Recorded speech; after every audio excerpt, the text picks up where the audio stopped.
Welcome to SEC Network Football presented by Allstate. Tuscaloosa, Alabama on a cold Saturday as the number 2 Crimson Tide welcomes the New Mexico State Aggies. Just a moment ago, Alyssa Lang with the head coach of the Crimson Tide, Nick Saban.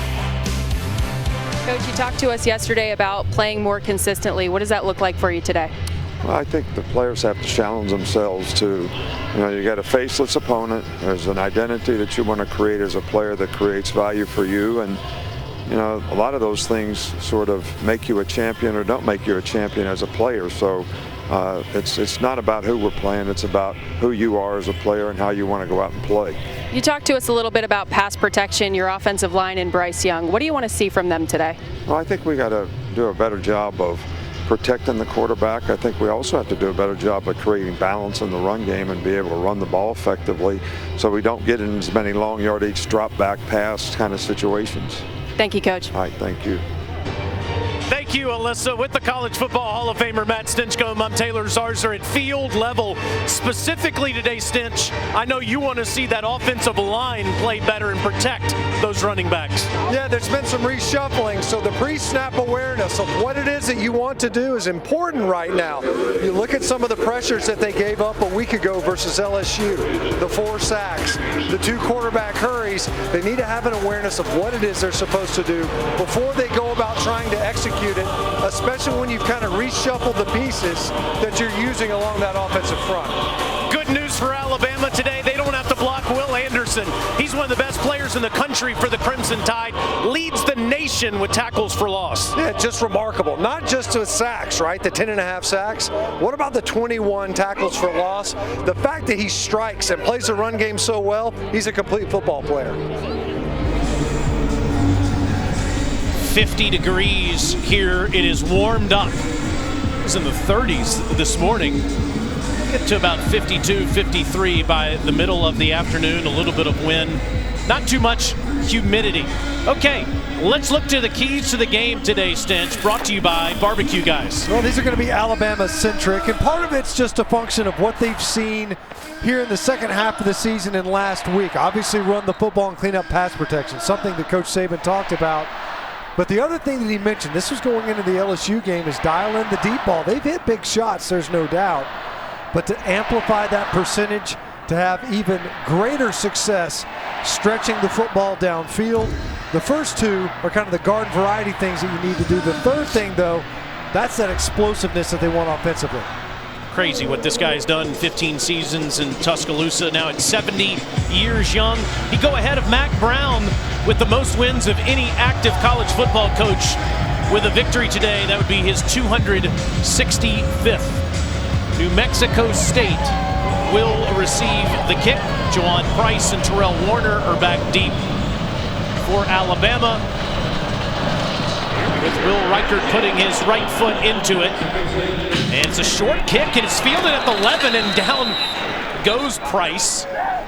He was surprised by how short that kick went, and so New Mexico State will have to start inside their 15-yard line with Jonah Johnson, the quarterback, the junior from California, coming out to lead the Aggies, who have had a brutal year. 1-8 on the season, not in a conference. They will join Conference USA 2 years from now, but really have been a nomad throughout college football the last couple of years playing these types of games. They'll play Kentucky next week. Yeah, and you'd be hard-pressed to find a program that was more negatively impacted by COVID than New Mexico State. Weren't able to play football last season. A lot of transfers out.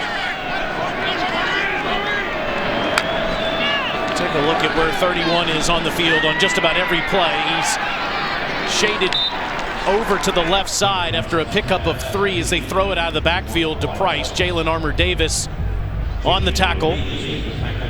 It's just the second meeting for New Mexico State and for Alabama. Tide beat them 62-10 2 years ago here at Bryant-Denny Stadium.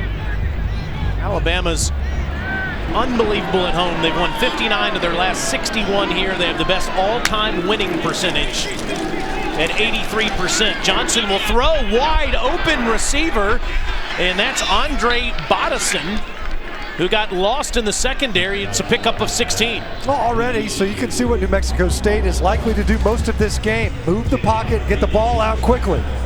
Little play action fake and a half roll to his left. Sits right in front of the safety coming up and just beyond Malachi Moore. Lost in the coverage. That's a concern of Alabama that's had its moments in the secondary with big plays. Pickup of 16, Justice Powers on the sweep, doesn't get much. As 3 Bama defenders are in pursuit. Christian Harris on the tackle. We were talking about the Aggies, led by Doug Martin in his 9th season as the head coach. He took New Mexico State in 2017 to the Arizona Bowl. That was their first bowl bid in 57 years. But Stinch, to your point, since then, just 7-28. It's just so difficult to establish consistency, especially when your team outside of a conference environment. There's a pickup of 1 on the last play. The Aggies ahead to the 38. Johnson throws out of the backfield again, but it's dropped by Harity. And it'll be 3rd and 9. 3rd and 9 for the Aggies coming up. A lot of swing passes. Get the ball out quickly as a quarterback. It's going to be difficult to establish any type of run game. You look at Alabama defensively, dominant really versus the run. Haven't conceded more than 100 rushing yards since that Florida game until last week versus LSU, and they were just able to nudge north of the century mark. 3rd and long, a dangerous down, of course, versus this Crimson Tide defense. There's Anderson, watch out, he's down. He has more success than just about anybody in the game getting to the quarterback, and he was just about unblocked there. His 11th and a half sack on the season. We're watching him in pregame warmups, and it's the get off. He wins off his first step. That first step alone, and it's already over. There is no move, there is no chop or a swim or a spin, not necessary. His get off is remarkable, and he's able to do it out of that 2-point stance. He'll put his hand in the dirt as well, but that guy is a game-changing type talent. He has 18 and a half sacks in 22 college football games. It's crazy. JoJo Earl can't receive he's not able to field the punt, and they throw flags. Every official on the field made sure that they had a flag and they threw it.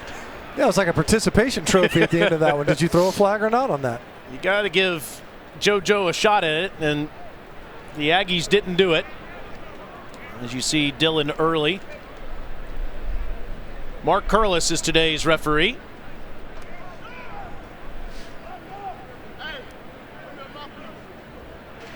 There is no foul for kick catch interference. The defender was blocked into the receiver. First down. All right, so despite everybody throwing their flags, they picked them up. And Bryce Young, after the 43-yard punt, comes onto the field. The sophomore from Pasadena, California, 4th nationally in passing with 28 touchdowns. That's number 1 in the SEC. First 9 starts, Stinch, 1 more touchdown than Tua, who did have the record for most touchdowns in his first 9 starts. This guy has been outstanding. Yeah, the coaching staff is universal in its praise of Bryson Young and the way he has played this year. The poise that he has demonstrated, and under duress, as we mentioned last week. Yep. It wasn't just the sacks. He took some hits, a lot of hurries as well. They got to keep it clean and give him a better environment. Fake to Brian Robinson, and they swing it out to Slade Bolden, and Slade is up near the 38-yard line. Tackled by DJ McCullough. It's a pickup of 13 for the junior from Louisiana. Let's see how much faster Bill O'Brien's offense goes today, Stinch. That was something he referenced yesterday in our meeting with him. Yeah, definitely going to be more intentional in their tempo today. And it's a handoff to Robinson, and Robinson bangs ahead to the 42-yard line. Could not get anything going last week against LSU. Just 13 carries for 18 yards. He didn't have a run over 4 yards last week. Yeah, it had to have been frustrating for the offensive side of the football the way they ran it last week. Another quick throw, and it's Mechie. And John doesn't get much. DJ McCullough right there with him. Now, Jameson Williams has been a lightning rod for this offense, but one of the things where he has been somewhat deficient is blocking. He has not been as effective. It affected the run game, and it affected that play there. Was unable to keep Mechie clean as he made that reception. Tied number 2 in America on 3rd down conversions at 55%. It's a 3rd and 4. They need to get it past the 47-yard line. Young has all day, swings it out to Robinson, and Alabama is going to punt. Chris Ojo was able to wrap up Robinson there. 4th down. You can see the Aggies a little bit from LSU there, showing those mugged up linebackers in the line of scrimmage. This is a really nice tackle in space versus Brian Robinson. You got a man to beat and another tackler coming on down. That's a big stop for New Mexico State here to open this game. James Burnham, the Australian freshman, was a 39-yard average on the season. Will punt it to Lawrence Dixon.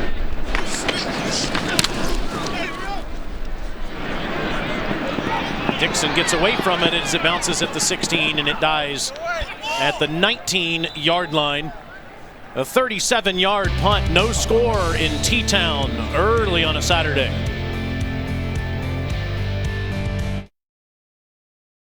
SEC Network Football is presented by Allstate. Save money like a champion with Allstate.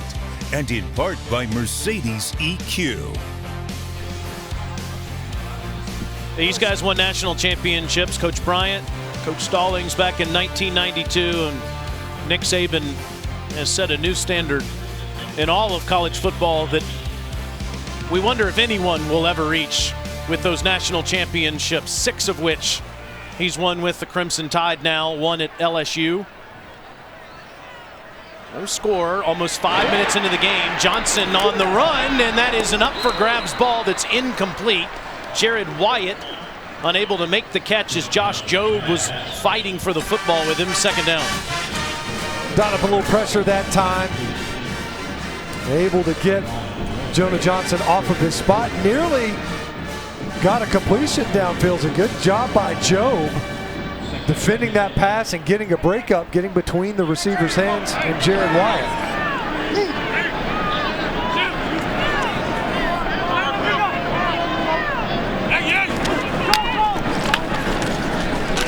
It's a run for the Aggies, and it's Jawan Price. Not able to get much up to the 22-yard line. Stinch, what do you think of the Alabama defense as the season has gone on? They've had to replace so many players that got drafted off of their secondary that won the title last year. Yeah, and the secondary was the area of concern, and even Pete Golding talked about that a little bit. Knew that they were going to have some work to do. That's certainly been the area where they've conceded the big plays. Guys confused in coverage at times. The front 7, Will Anderson, obviously a household name, but I feel as if they've been underestimated, undervalued maybe over the course of the year. Anderson's at the bottom of your screen. He's blocked up on the 3rd and 8, wide open, past the 40, up to the 44 is Cole Harity. And again, an open space in the secondary for an Aggie receiver to make a 1st down catch. This is 20 yards. And once again, just getting lost in the coverage. Jalen Armour-Davis was underneath it. Jordan Battle was the safety over the top to that side of the field. And an explosive play for the Aggie offense. We just got done talking about the secondary, where that's been the issues. Not physical errors, but mental. To Omari Samuels. Johnson rolls out and throws out of the backfield to Thomas Whitford. The big tight end from Rhode Island picks up 5 more. And Coach Golding was saying that overall, he really likes the execution and the consistent performance from the defense, but there's 1 or 2 catastrophic mistakes during a game that have cost him. See Texas A&M, see Florida. 2nd and 5, try the other side, and it's Harity again. Another 1st down for the Aggies into Alabama territory. That time a good job by Jonah Johnson. So they brought the slot pressure.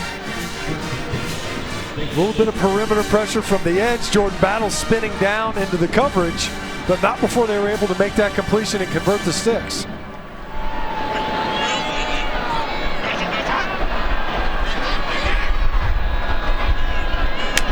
Alabama 43, Johnson, quick throw, and this one's dropped by Samuels, who had free space to run. It will be 2nd down. Another thing that Coach Golding was talking about was leadership. He said he's seen more of it as the season has gone on. Certainly Will Anderson, with the way he plays as a leader. Christian Harris is turning into one.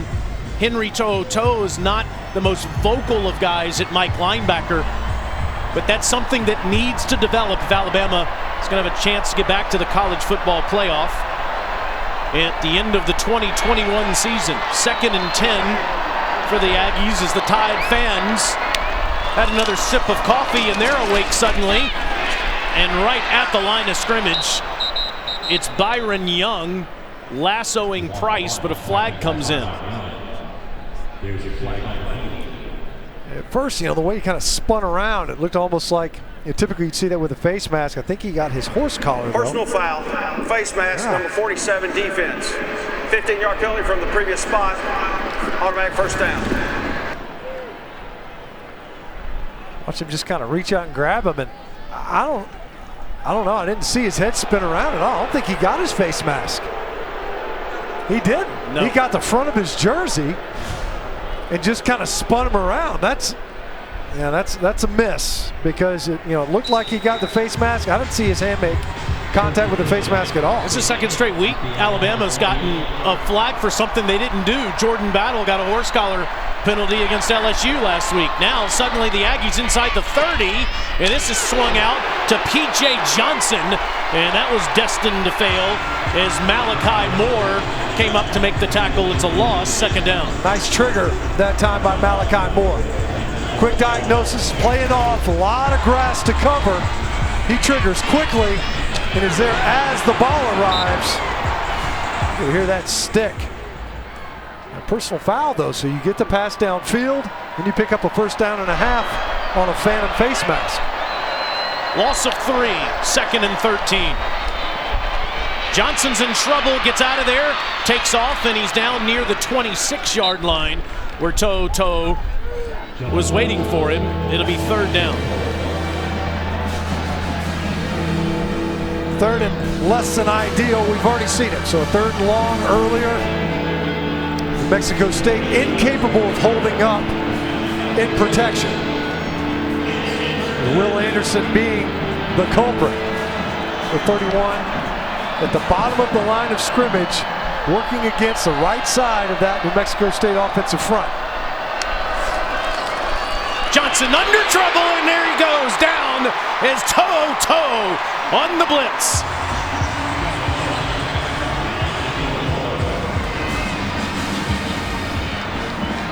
So I'm drawing your attention to the bottom of the screen, the bottom of the line of scrimmage to Will Anderson Jr. But you can't forget about the top of the screen. And Henry To'oTo'o comes clean off the edge. You had it protecting back to that side, a bust in the protection, because they had the numbers to pick up that side of the pressure. They didn't. Talk about a catastrophic play. It could have been a sack, strip, fumble. Well, this is a 50-yard attempt for Ethan Alberson. It would be a career long, and it's right down the heart. The sophomore from San Diego puts the Aggies on the board first with 5:35 to go in the 1st quarter. So New Mexico State coming in here, had a game plan. They didn't seem too intimidated offensively. The defense got a stop. The offense is able to capitalize. They got a big play, got a little help with a personal foul, and the Aggies up early versus number 2 Alabama.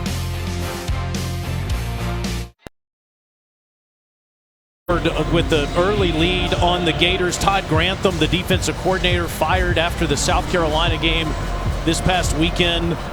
Gators off to a rough first 9 games of the season as Alabama calls for the fair catch just shy of the 30-yard line. Cameron Latu with the fair catch there, and the Crimson Tide will get started on offense. Some shuffling on the offensive line, Stinch. That's Damian George who gets the start at right tackle today. As you see Chris Owens just 2 spots to his right. Owens was the right tackle.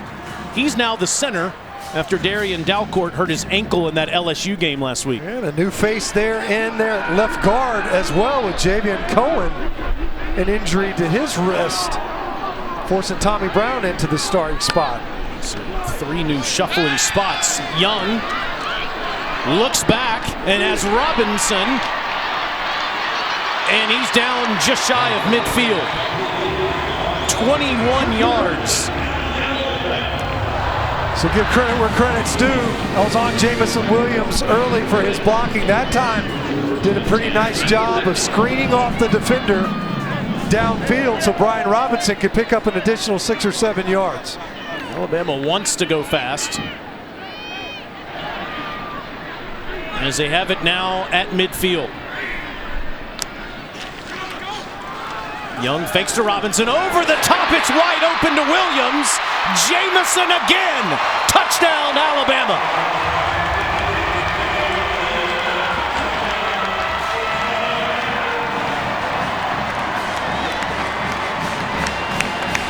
He had a 58-yarder last week against LSU, a 94-yarder against Miami to start the season, 81 against Southern Miss.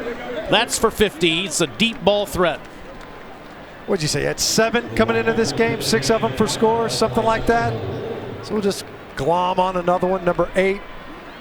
That's something that Coach Saban wanted to see more of out of his offense. RPO look that time. Makes it easier on the front, easier on the quarterback.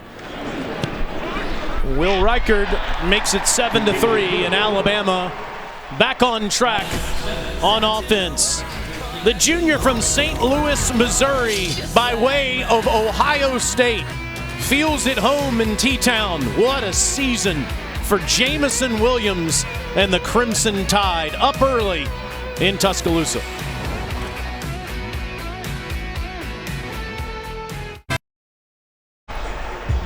Crimson Tide taking the lead over New Mexico State with 4:51 to go in the first quarter. On the 8th offensive play of the game for Alabama, Jameson Williams with a 50-yard touchdown catch from Bryce Young.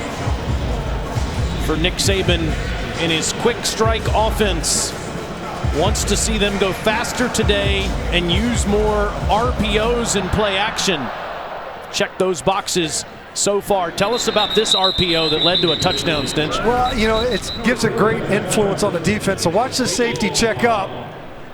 And Jameson Williams, who's exchanged right at the line of scrimmage by the corner, he's expecting to have some type of help in the back end. A lot of eyes in that offensive backfield. So defensive coach, they talk about eye violations.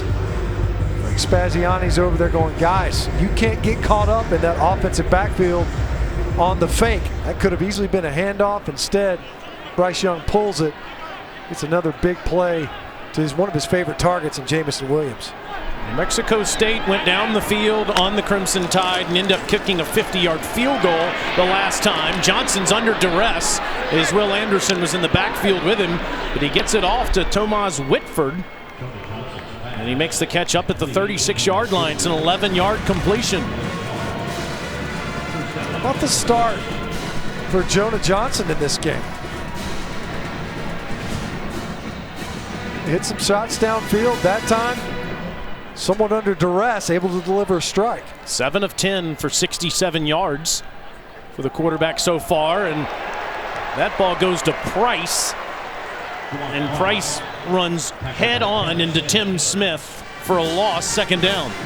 Tim Smith did a great job on that snap, getting upfield right now and disrupting that run play. Smith, the sophomore from Guilford, Florida,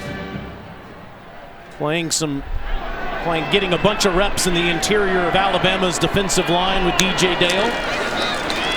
Johnson throws, and it's a short pass back near the original line of scrimmage where Warner makes the catch. It'll be 3rd and long after Jobe makes the tackle. A 3rd down now. What's so interesting about Will Anderson? He's a great edge rusher, but on that snap, he's in a 4-point stance. A 4-eye. That means he's lined up basically head up an offensive tackle. He's not trying to play on the edge. He's a guy that's just going to try to shock you and play the run. You got to be physical to do that. Now he gets to do something he does really well, which is rush the passer. Here he comes around the edge, and it's thrown out complete for nothing as Price makes the catch, but Moore is right there in coverage. 4th down for New Mexico State. And what's interesting about what you're saying about Will Anderson is Pete Golding said if we ask him to do that, or we ask him to drop back and play the linebacker position or more of a rover on the field, he's excited to do whatever we ask him to. Most of the time you say, I'm not sure I can do that. This guy says yes to everything you ask him to do. He's capable of doing it too. You know, so there's guys maybe that might have the willingness but not the ability to execute on it. But you're asking a guy who's about 250 pounds to line up, head up an offensive tackle and play right down the middle of him. Carlson with another punt. This is a beauty. JoJo Earle fields it at the 14-yard line, and he's wrapped up right there. It is a 49-yard punt. Wow. And Earle losing a couple of yards on the return, and he's not off the ground yet. We'll check on him in just a second. Tonight, SEC football final has you covered with the biggest stories of the day and breakdowns of all the games. Dari Nowkhah hosts along with Gene Chizik, Chris Doering, and Benjamin Watson. It's at 10:30 Eastern after Arkansas and LSU right here on the SEC Network and the ESPN app. One app, one tap. Let's check on JoJo Earle, the freshman from Texas.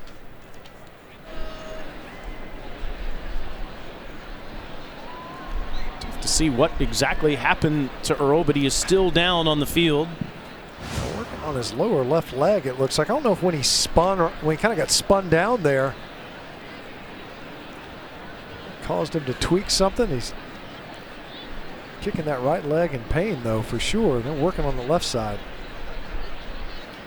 Dylan Zolezi is the one that hit him for New Mexico State. JoJo's one of those true freshmen that Alabama wants to depend on in the future. He's not putting any pressure on that right leg.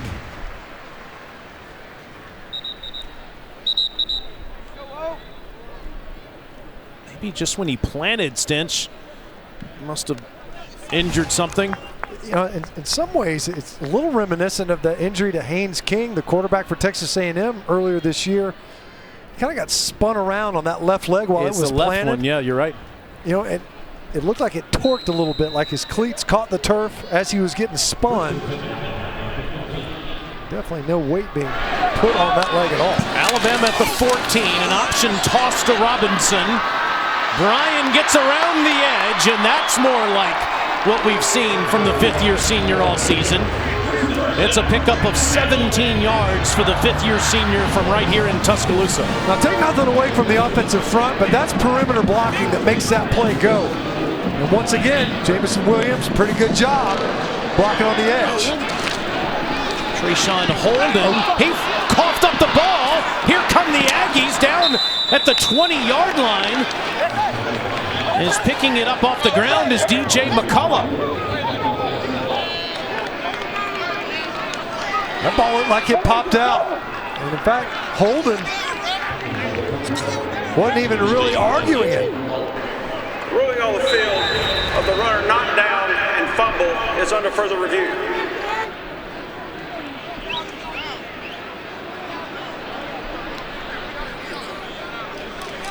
You know, he had his left hand down,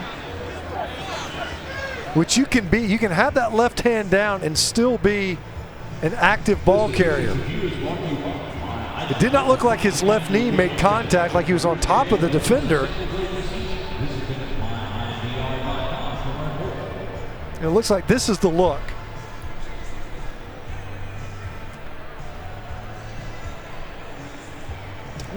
Well, there's the elbow, his left but elbow down. But was the ball was the moving? ball already coming out? Yeah.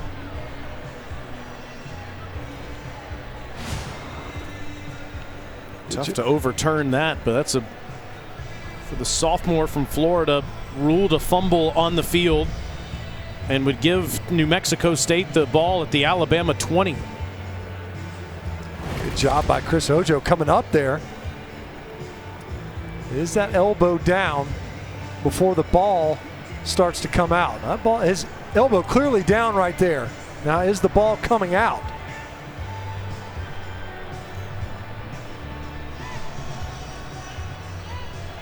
Good job by Ojo. It looks like his right knee bounced that ball out. After further review, the runner's elbow was down with the ball firmly in his possession. Second down and 13 at the 31-yard line. I think they got it right here. I mean, this was, Mechie's out there blocking. Ojo does a great job of fighting through that block, but it looked to me like Holden's right knee bounced that ball out of his possession, but only after his left elbow was down. You piece those two looks together. That's the way I saw it too, and it was very close. And the ball starts moving right after that elbow hits the ground, but Trayshawn Holden second and 12, correction. Trayshawn Holden can breathe a sigh of relief. It was a loss of 2, though, as Alabama will have it at their own 31.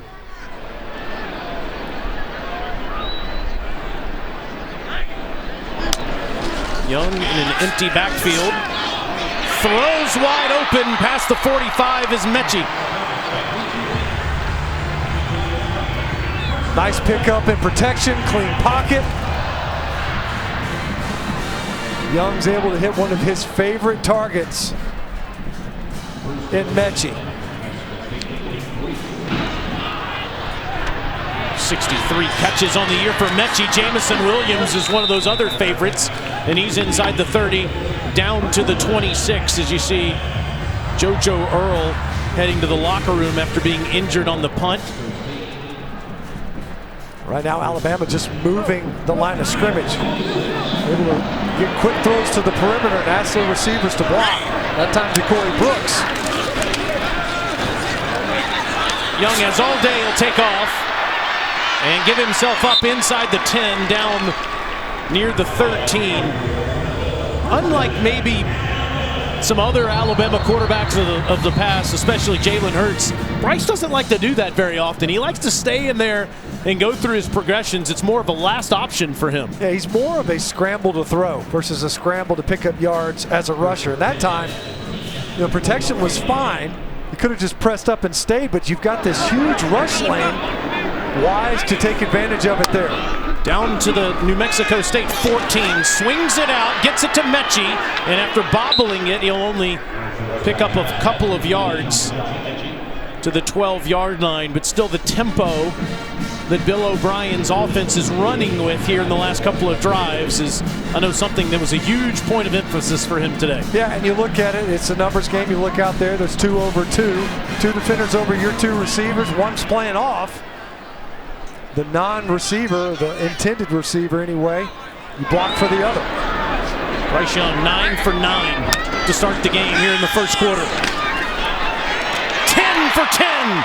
Touchdown, Cameron Latu.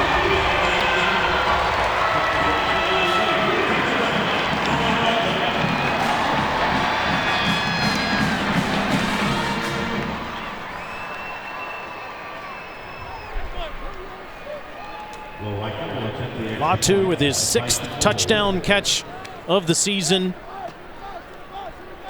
Only 15 catches on the year, 6 of them for touchdowns. And Reichert makes it 14-3. It could have been a big fumble and given New Mexico State the ball at the Alabama 20-yard line. Instead, it's a 7-play drive for 86 yards and just over 2 minutes that culminates with that Young to Latu touchdown. Alabama, they'll air it out in the red zone more than they typically have in the past, more than half, as you see Holder over there going, man, thank goodness there's enough time. And Latu, that's a big target, 6'5", 250 pounds. A guy that has had a few issues with some drops, but they love his skill set and what he brings to this offense. The red zone completion for Bryce Young. It's something that they do more than half of the time. They get in that scoring position inside the 20. 53% of it is going to be in the air, and that time converts for a touchdown throw. New Mexico State at the 25-yard line. Let's get another studio update from our friend Dari Noko. All right, how about a couple of updates, starting with Florida and Samford again, 7-7 game. Look at Samford. Liam Welch to the uncovered Michael Weiss. It's an attempted tackle. 14 all. Florida did just go down and tie the game. Big news here, guys. Nolan McCord, successful field goal for Mississippi State. They're down 7-3. No word on if Mike Leach will still hold tryouts. I was wondering if you were going to announce someone that was just a simple student in Stark Vegas that was attempting field goals over on the other side of this state today. Up to the 25-yard line is as Young makes the tackle. Mike was dead serious, too, after that game against Arkansas, after all those missed field goals. They're looking for kickers over at Mississippi State. The Aggies have one. They made a 50-yard field goal in the first quarter from Ethan Albertson to start the scoring, but the Tide have 2 touchdowns and lead New Mexico State 14-3 at the end of the first quarter. Crimson Tide looking to improve to 9-1 on the season and hold on to that number 2 ranking in the college football playoff.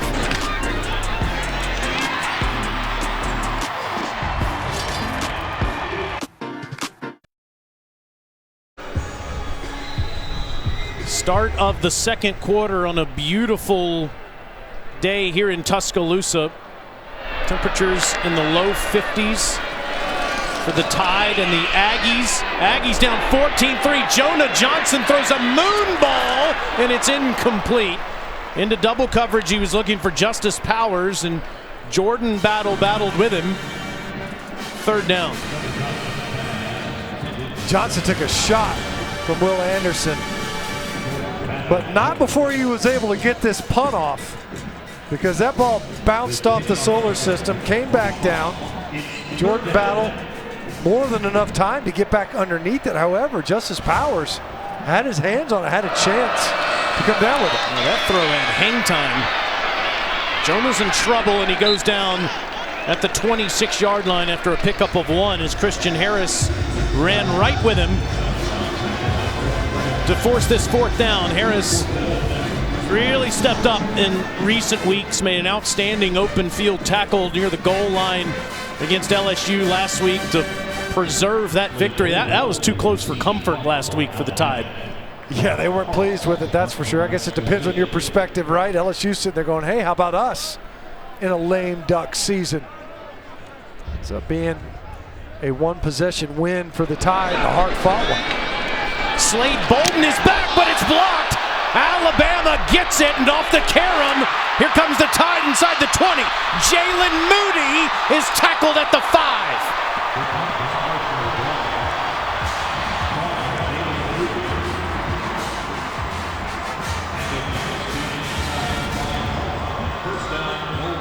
This was a meet me at the punter block right here. I mean, it could have been any number of Crimson Tide special teamers that time.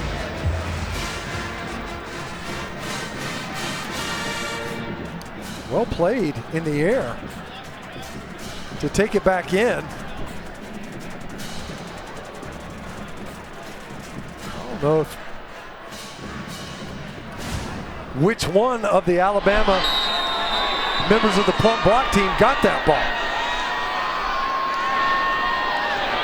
Setting up shop inside the 5. Brian Robinson down to the 4. Nick Jackalone on the tackle. It looked like to me, Stinch, Christian Leary was the first one that put his hand on it, and he's getting congratulations on the bench right now. And now Robinson straight ahead, just short. Be 3rd and goal. Flag down. Old Chippy out there on the edge. Could be a substitution penalty here.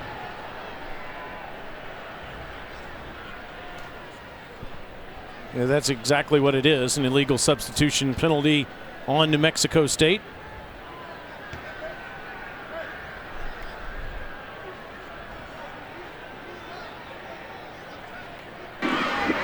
Substitution infraction, 12 players on the field on the defense. The penalties decline. Result of the play is 3rd down. Instead of taking 2nd and goal from the just outside the 2, Coach Saban elects to decline the penalty and see If the offensive line can move some earth in front of Brian Robinson.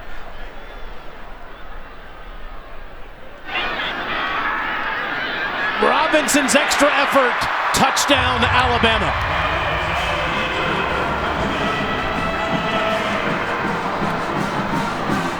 A true freshman, Robbie Oots, came in there and lined up at fullback to help move some people in front of Robinson, but that 225-pound frame from Brian is the reason for the touchdown. And after a 3-0 New Mexico State lead, it's been all Crimson Tide since. Will Reichard makes it 21-3 with 13:15 to go in the second quarter. Blocked punt by Christian Leary.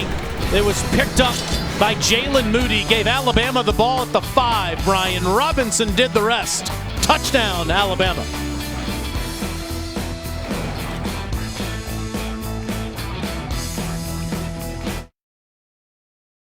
As Crimson Tide's off to a 21-3 lead in the early parts of the second quarter. Good crowd on hand. They have one more home game next week against Arkansas before they will play Auburn 2 weeks from now. New Mexico State will get it at the 25. All yours, Dari. What's happening in the other games? Well, guys, if we've heard it once, we've heard it 1,000 times. Samford's offense is electric. It has been so far at the Swamp, guys.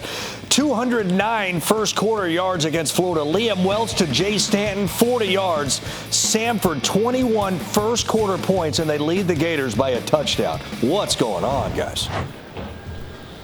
We saw it last week against South Carolina, Dar. The Florida defense has been an absolute disaster, and it continues again today after firing Todd Grantham. Jonah Johnson on an end around to Powers, and Powers doesn't get anything, maybe 1 yard. 2nd and 9 as Helms makes the tackle. Helms is slow to get up too. Junior from Washington, D.C.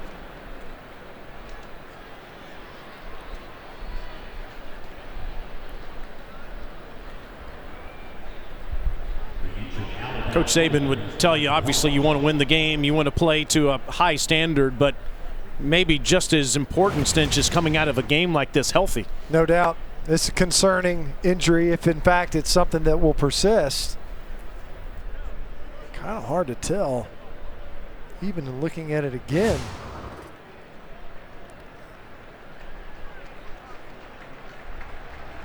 Marco Helms coming off.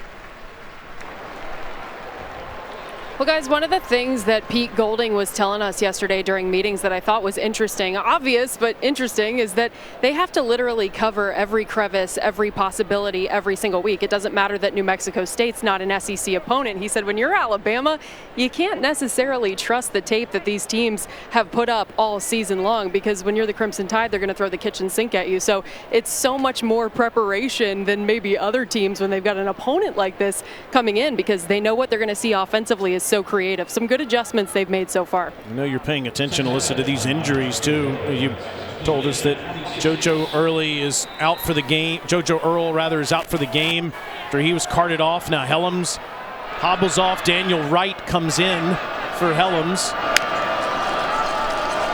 And the 2nd and 9, and Johnson throws underneath. Dropped by Harity with Toto running with him. 3rd down. And a 3rd and long. You know, early on, they had pretty good successes. The first down plays, early down plays. See if you can't get into 3rd and manageable. Every team in the country would have concern of getting into a 3rd and obvious situation versus this defense, and the way that it can bend the edge at the bottom of the line of scrimmage with number 31. He can't get out of there. LeBron Ray finishes him off. Dallas Turner had a shot at him. 4th down. Yes. You know, that's twice now where we've seen it. That time they gained Will Anderson, meaning he kind of pirated inside, stunted inside, of the block of left tackle, and instead the pressure comes from the opposite side. You think in your protection scheme, you find number 31, it's not always enough. And eyes wide open, the punt's been an adventure. Okay. We get this one off. Slade Bolden at the 42 after Earl went down. Bolden, the backup punt returner, is inside the 35-yard line. Pushed out at the 34. All Crimson Tide here in T-Town.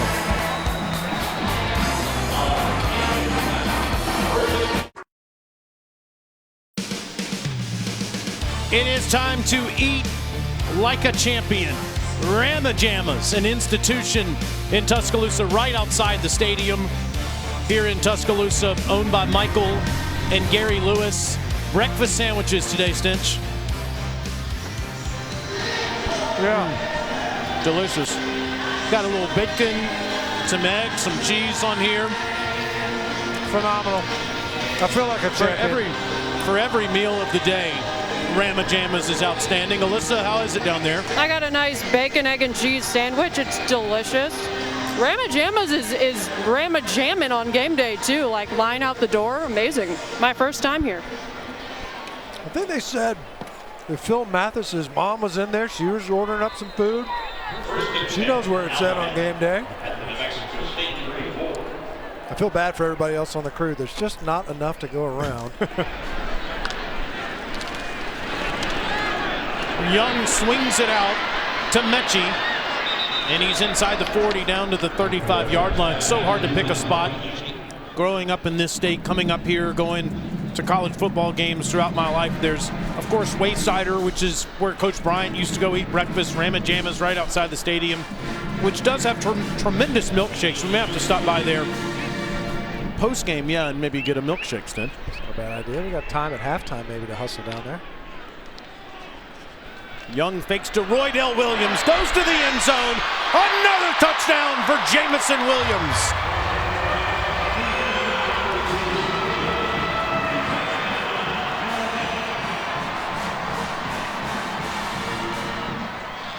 A 32-yarder for the junior, and I've always dreamed of making a touchdown call with a mouthful of bacon, egg, and cheese. Yeah, no, who didn't grow up doing it that way? That's going to hurt Jamison Williams' touchdown reception average. I think it was a 50-yarder earlier, am I correct? Yes. So, yeah, this is going to bring it way down. He had a 58-yarder last week. We have a last-second substitution as Damian George gets onto the field. 28-3 tied. How about this start for Bryce Young, Stinch? 12 for 12, 175 yards and 3 touchdowns. Pretty sporty.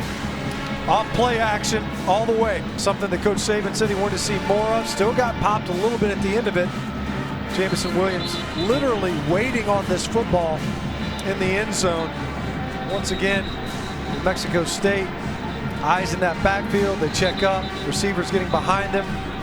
Young hanging in there. Didn't get a shot that time. Not like he did last week. You can see celebrate his guys up front.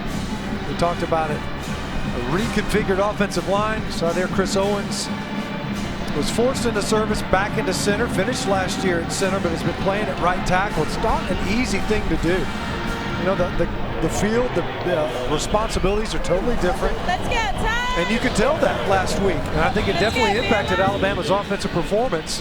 Having Owens slide in there weren't always clean from an assignment standpoint. I don't know that they identified the defenses accurately. Was able to practice there all week, and I think it's shown so far. New Mexico State will start at the 25. Let's get another studio update from Dari Noko. Look, guys, what's happening at the Swamp is keeping us awfully busy right now. Just after that third Samford touchdown, Emory Jones on the keeper. He takes it in. Both teams right at around 200 yards of offense. There is no defense right now at the Swamp. 21-all is the score. What do you make of that, Stinch? What the Gators have gone through defensively this season, and especially the last couple weeks? Yeah, you know, it's been a kind of a slow burn. And obviously you make the transition to coordinator. More than concerning, this type of performance. Kudos to Samford, Chris Hatchard. Chris Hatchard can dial up some offensive plays. We've seen him step into this conference before and give teams all they want. Mississippi State, a couple of years ago, under Dan Mullen, got more than they wanted from Samford. Dan Mullen's Gators, maybe their best performance of the year was a loss to Alabama in the Swamp, 31-29, but it has been down. They have headed south since then, especially on the defensive side. It's a first down catch made by Terrell Warner in front of Jalen Armour-Davis up to the 39-yard line. Nice play from Jonah Johnson. Standing in there with two defenders bearing down on him. And once again, able to deliver the ball well. See that? Once again, pressure. Jonah Johnson, to me, he's done a good job facing it down. You know, they got the ball out quicker to open up this game. Moved the pocket some. That time, showing courage, looking right down the gun barrel. Johnson steps into the throw, lofts it out there, and it's almost picked off. That was Daniel Wright who had his hands on it. Second down. Wright's in the game, of course, for DeMarco Helms, who just got hurt on the last possession. That was like a YMCA throw. It's just kind of a community ball. Who wants it? Three Alabama defenders around it. Shocked that nobody came up with that catch, including an Aggie.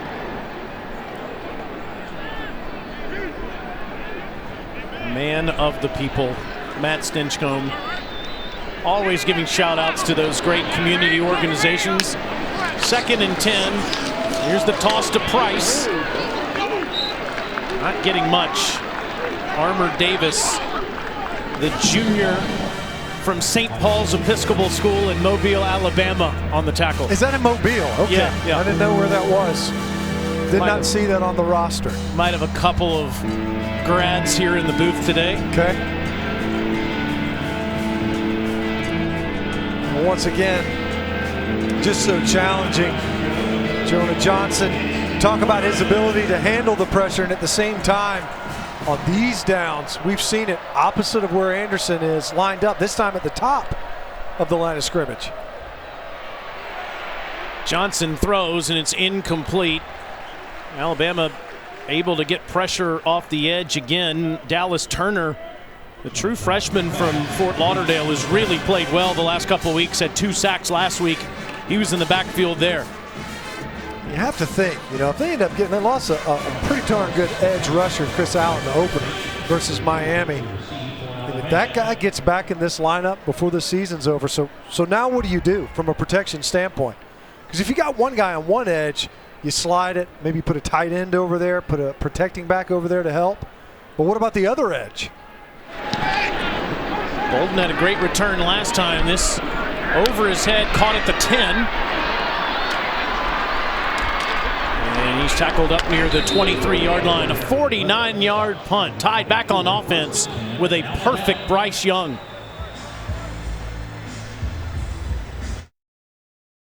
Next, South Carolina squares off against Missouri, and at 7:30 Eastern, number 25 Arkansas takes on LSU in our SEC Saturday night matchup. Both are also available on the ESPN app. One app, one tap. SEC West standings, the Aggies still in the picture. They need an Alabama loss, and of course they would have the tiebreaker since they beat the Tide. Auburn and Ole Miss after that. Who do you like? Well, you know what? We'll save that. I think maybe don't peek too soon. I think there maybe we'll show your A&M Ole Miss pick coming up here in a little while. Arkansas LSU should be fun tonight down in Tiger Stadium. Brian Robinson doesn't get much. He's tackled by Cyrus Dumas. I can't figure out LSU. That performance last Saturday night here, throwing the kitchen sink defensively at the Alabama offense, was so impressive to watch, but we haven't seen that same kind of spirit from LSU throughout Coach Orgeron's last season. Bryce Young will run, and he's down at the 29-yard line. What do you think Arkansas, who Alabama's playing next week, will get tonight from LSU? Yeah, that's the crapshoot of the whole thing, is that what are you going to get at LSU this year? They go in there and slap Florida around earlier this year. Young, still perfect. First down throw to Mechie. By the way, on that last scramble, that was due to coverage, by the way. Great protection by the guys up front. You know, looking back on it, though, LSU has been almost schizophrenic in their performances. We've had a lot of guys opt out of finishing the season. Robinson finds a hole around the left side. Watch out! Brian Robinson to the house. 63 yards from the man from Hillcrest High School right here in Tuscaloosa.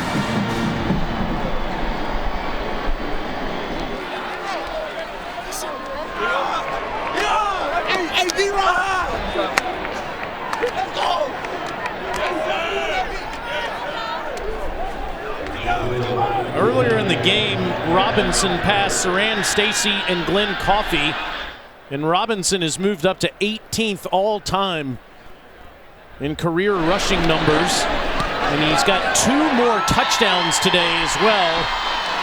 Brian now has 29 in his career. These numbers are a bit more like it after only getting 18 yards last week in the entire game.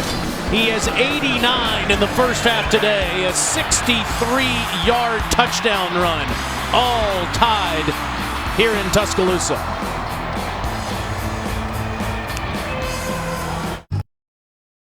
During Chiswick Watson, we will show you what's going on as it impacts the playoff picture around the country. Florida in a world of trouble. What do you think of Alabama to this point? I'm just watching now to this point to see when Bryce Young throws his first incompletion. No, I don't think that's going to happen. No. This run game for Alabama has been light years better than last year. So defense, 5 tackles for loss. Is that good? I'm glad you noticed that. I think it is, guys. We'll see you shortly. Well done, Chiz. Always showing love to the defensive guys, but like you guys said, Bryce Young perfect so far. 13 of 13. Brian Robinson with the long 63-yard touchdown run just a moment ago. It's Saturday, which means it's time to represent your school. Show us how big you're going today. Submit your best fan video this weekend to #ShowYourSaturday, and you might just get your 15 seconds of fan fame. Good crowd on hand in Tuscaloosa. It'll be packed next Saturday when Alabama plays number 25 Arkansas here at home. And they've got Auburn on the other side of the state 2 weeks from today. 35-3 tied. And the underneath pass is dropped. They're calling it a fumble.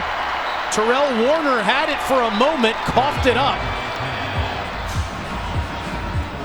And it's marked down at the 22-yard line. Running on the field was a catch, fumble, recovered by Alabama, first down.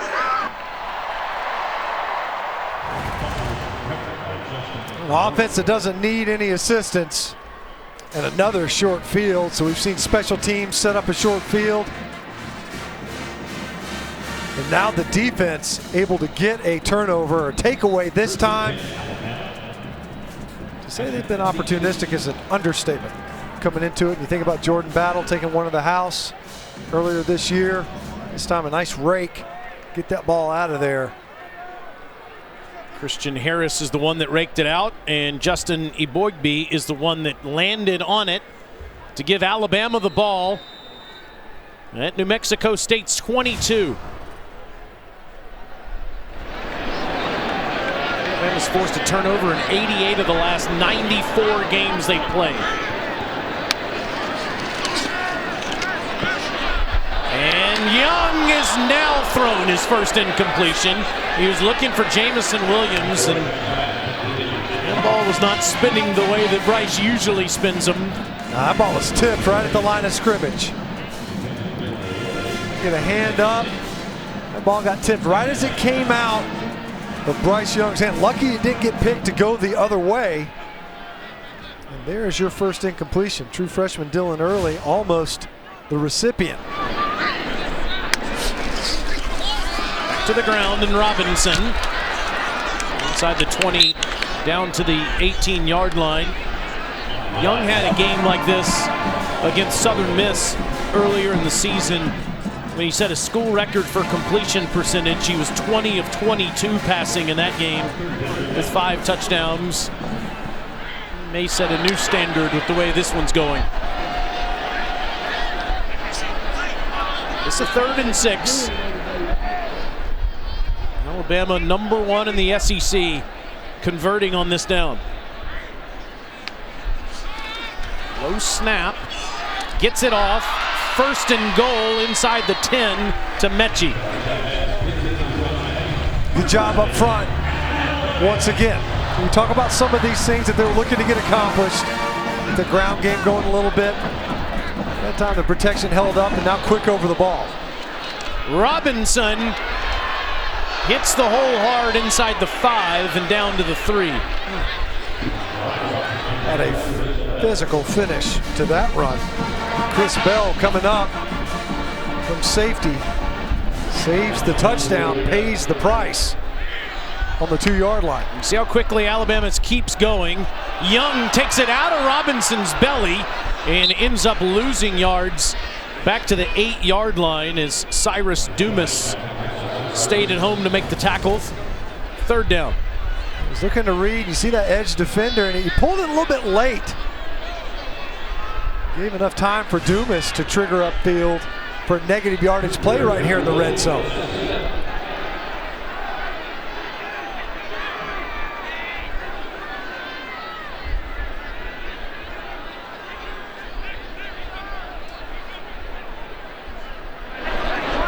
With this long cadence, and he snaps it with 1 on the play clock. Another low snap. End zone, too easy. Jamison Williams has 3.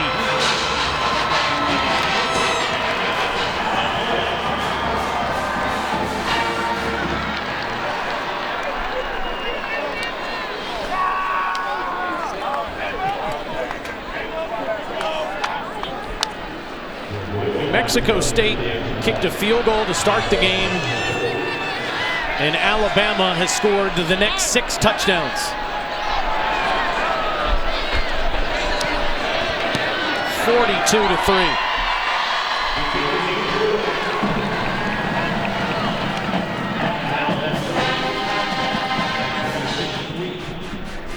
Run the ball a couple of times here in the red zone, go back to the air to get that touchdown. Maybe the most impressive part of this play was fielding the snap low and away. Bryce Young, athletic enough to field it, get it up, and get it out to Jamison Williams, who is having himself a day. Explosive playmaker, great hands. Had a couple opportunities to block in this game as well.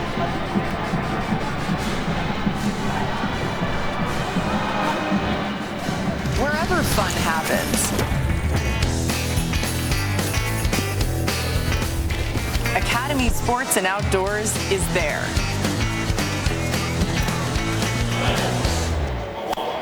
It's 42-3 here in Tuscaloosa with Matt Stinchcomb. I'm Taylor Zarzer. Let's go to the field in Alyssa Lang. Yeah, guys, Jamison Williams obviously has had a big day so far. Henry To'o started the day with a big-time sack. We got to talk to them yesterday about what they wanted to do in this game today, and they immediately lit up, and they were like, we want to get some of our other guys in this game. We want to get some of the younger guys reps, and we know we have to come out and do our job and do it solid if we want some of our teammates to get some playing time. I think it's safe to say we'll probably see some of those guys today. Oh, I bet you will. We will. Paul Tyson, Jalen Milroe at quarterback. Number 48, the receiving team signaled for a fair catch. However, he was not the one to complete the catch.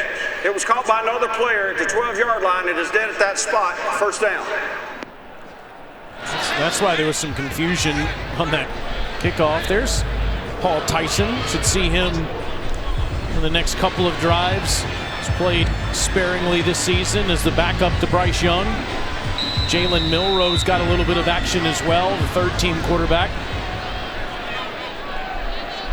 Should see more of Trey Sanders and maybe even Demoy Kennedy at tailback for the Tide in the 2nd half. Jonah Johnson almost throws another pick as it was in Armour Davis's hands, and he's furious about it. Disappointing, he knows, because he knows he comes up with this catch. It's likely a house call. Instead, that's a couple of picks really in this game. Crimson Tide secondary could have come up with, bouncing off their hands.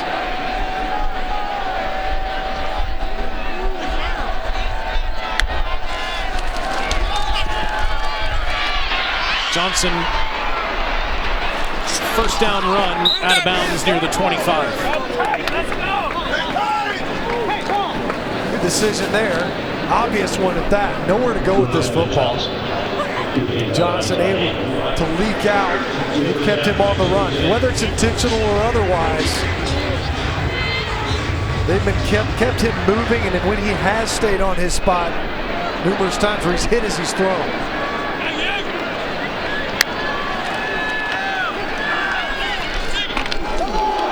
This big hit. Brian Branch has been in the backfield several times. He lays the lumber on Andre Bodison. We've heard a couple of nice hits in this game. Listen to this one.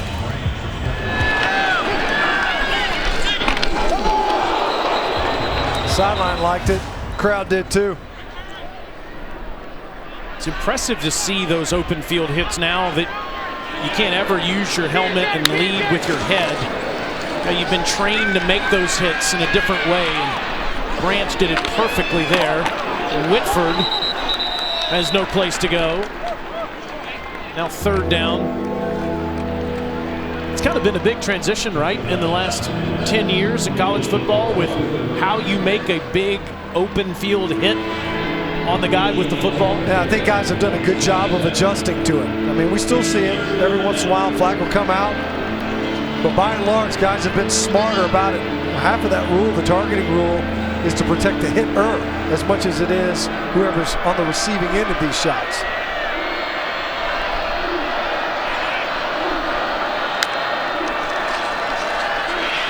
Johnson steps up, and he gets another first down with his feet. That time the Tide with just 3 rushers. You wonder, can they get there with 3? Yeah, they get there with 3. Probably get there with 1, as long as one of them's number 31. That time Will Anderson shortens the edge, forces Jonah Johnson up in that pocket, but once again, showing some nice scrambling ability to convert the sticks. Gets rid of it quickly, and it's a completion out to P.J. Johnson III, a true freshman from Lake Charles, Louisiana, pushed out by Brian Branch.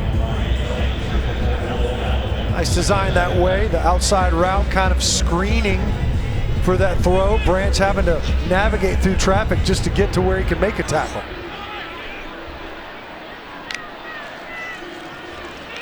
On the handoff, Price doesn't get much. As Malachi Moore makes the tackle, it'll be third down. This has got to be so challenging to play for New Mexico State and go through all of this throughout the entire season. Be down 42-3 here in the first half. Have Kentucky next week. I realize what it does for their athletic department. I think all of us are knowledgeable of that. But just to compete in a game like this and be down 39 in the first half against one of the best teams in America. Johnson sacked again. Dallas Turner gets the 4th sack for Alabama in the first half. Really the most difficult part for Dallas Turner on this play was fending off the other Bama defenders to get there first. I mean, there was 3 guys that were right there in position to nearly make that sack. Will Anderson might lobby for the fact that he had a hand on Johnson there. See if he can't get a half sack out of that one. Branch tackled him after he was already tackled. Or snap. Good job fielding it by Carlson. Bolden with the catch at the 15. Flag down on the field after a 49-yard punt. with 1:42 to go until halftime. And that's the difficulty, right? Facing this defense. You get a couple of scramble conversions from your quarterback who's out there battling, but it seems like an inevitability. You face these third downs. If you can get there with 3, you can get there with 5. Certainly Alabama's proven that repeatedly. Well, Mark Searles will figure this out. And we might get to see Bryce Young one more time. 15 of 16 in the first half for already over 200 yards passing and 4 touchdowns.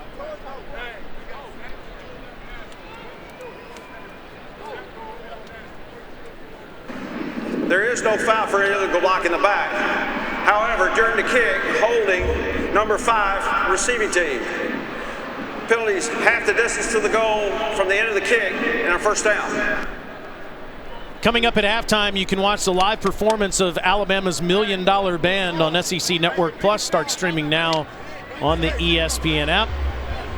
Football program doesn't take a back seat to anybody, and neither does the band. Our friend Russ Moore, who's been our spotter and statistician for several years, he was in the band. You saw some pictures of our man, Mr. Moore, earlier today performing back in the $1 Million Band back in the early 90s. You could tell, brilliant saxophonist. Is that the right term? Kenny G? Stand aside. It really was impressive, man. So is Bryce Young. 13 consecutive to start the game was a record for him. Then he had to drop just a moment ago as Roydell Williams runs straight ahead up to the 19-yard line here in the waning moments of the first half. Got an injured player down. JoJo Earle and DeMarco Hellams already banged up in the game. And this is Williams, who's looking at his right leg. Remember, Alabama's already without 2 tailbacks. Kamar Wheaton is not available, and Jace McClellan is out for the season. This is the backup now to Brian Robinson, who's favoring his right leg at the end of the play. And this is the last thing you want to see, Stinch. I mean, you have Trey Sanders behind Brian Robinson, but Alabama's already moved linebackers to running back with Demoy Kennedy available in the backfield today. Yeah, that position gets pretty lean pretty quickly, and they're going straight to the locker room. Part of that's a function of where we are in the half. Not putting any weight, not much anyway. Those legs just barely tapping the ground. As you mentioned, you know, one of the goals in a game where clearly you're putting this one away early is to see if you can survive it healthy. Alyssa, let's go down to you. Yeah, you guys mentioned JoJo Earle. I was told he's out for the game. DeMarco Hellams was dealing with that lower body injury, but he has been on the sideline. He has been on the bike. I've been told he'll return. Bryce Young back to the air, and he throws Jamison Williams open, streaking down the sideline. They do say he's out of bounds at the 44-yard line, and Williams is furious about it. He wanted another house call. Well, he should be furious because he hasn't had many scoring opportunities today. And for him to forfeit that one along the sideline, if only he could be more explosive in the passing game. He's like, hey, man, you're hurting my stats. And he did. Yeah, he stepped out. 37-yard completion. Boy, he was fun to talk to yesterday. He was, yeah. Young goes back to him again inside the 30. Down at the 29-yard line. He mentioned Holman Wiggins, the wide receivers coach, playing a huge role in his decision ultimately to transfer from Ohio State to come here to Tuscaloosa.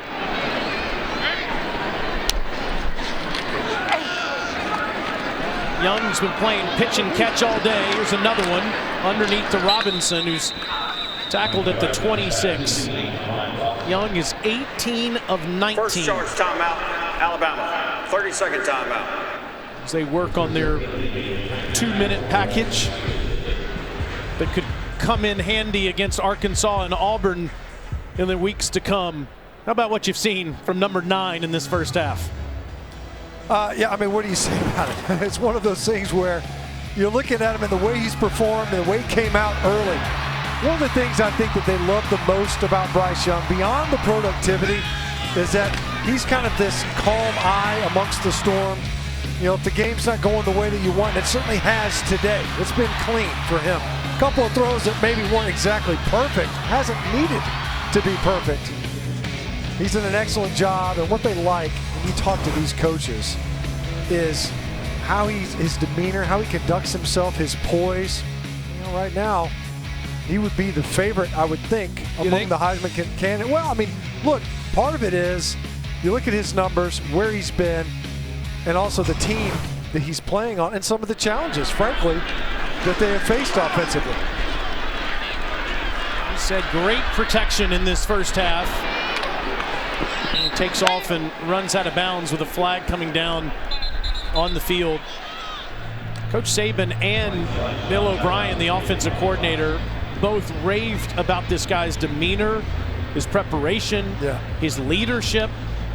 He does it all right. You wouldn't think that a guy that is becoming a starter for the first time would have that kind of maturity. Holding number 13 defense. 10-yard penalty from the previous spot results in a first down. But like we were saying, Bill O'Brien said, as he made this huge transition, which he said was huge for him, he's got a quarterback that is just so natural and mature in every way. Yeah, I mean, he spoke glowingly of Bryce Young. I mean, to the point where you think about the quarterbacks that Bill O'Brien has coached, he said, this guy's one of the best quarterbacks I've been around.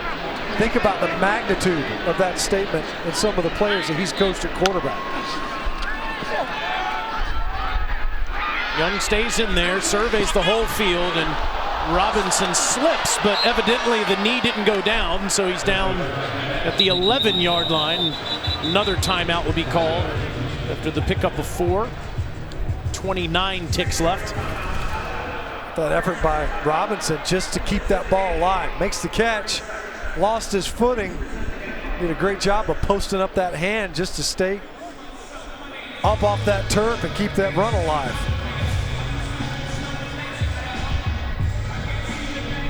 Talk about Jameson Williams. He's had a day. What about Robinson? You know, obviously, very difficult sledding to say the least. Last week, they got the ball out on the perimeter. He's participated in the passing game as well. Physical run down there on the goal line. Bring your own block. We can't block all of them. He didn't need them. And then, of course, show him your taillights. A little bit of speed down the sideline. Runs away from the Aggie defense. Number 4 putting together a strong performance. Don't know how much more we'll see of him in this game, but he's made the most of it. Last week, the Tide, when you net it out, averaged 0.2 yards an attempt. Saw Robinson there. He's averaging 11 yards a touch after that big long run. Alabama with just one timeout left. Robinson's wide open out of the backfield, and he's tackled right near the first down marker. Showing those hands off today a little bit is Brian Robinson. Started the game out that way.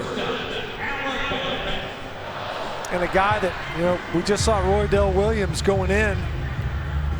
You wonder how much of Brian Robinson we would have seen on this series if Roydell didn't go down early in this series. First and goal for Bama. 40, oh, he dropped it right in the breadbasket of Jaleel Billingsley. Junior from Chicago. He's had an up and down season at the tight end spot this year. Yeah, the coaches, I think, in general, acknowledging at tight end, they've got talent and capability, but it has been inconsistent, which is kind of was the watchword coming into this week. Coach Saban, I think, hammered it home, and there, a drop in the end zone. Second incompletion for Young. Gets to try again, and this time it works. Billingsley makes up for it with the touchdown here. Bryce Young was 20 of 22 passing against Southern Miss. back at the end of September. He's 21 of 23 today with 5 touchdown passes. He's even eclipsed his own record for completion percentage with this performance in the first half. Pretty efficient. I mean, these are numbers that would be a challenge versus air. I mean, you've got a defense out there that's working to avoid it.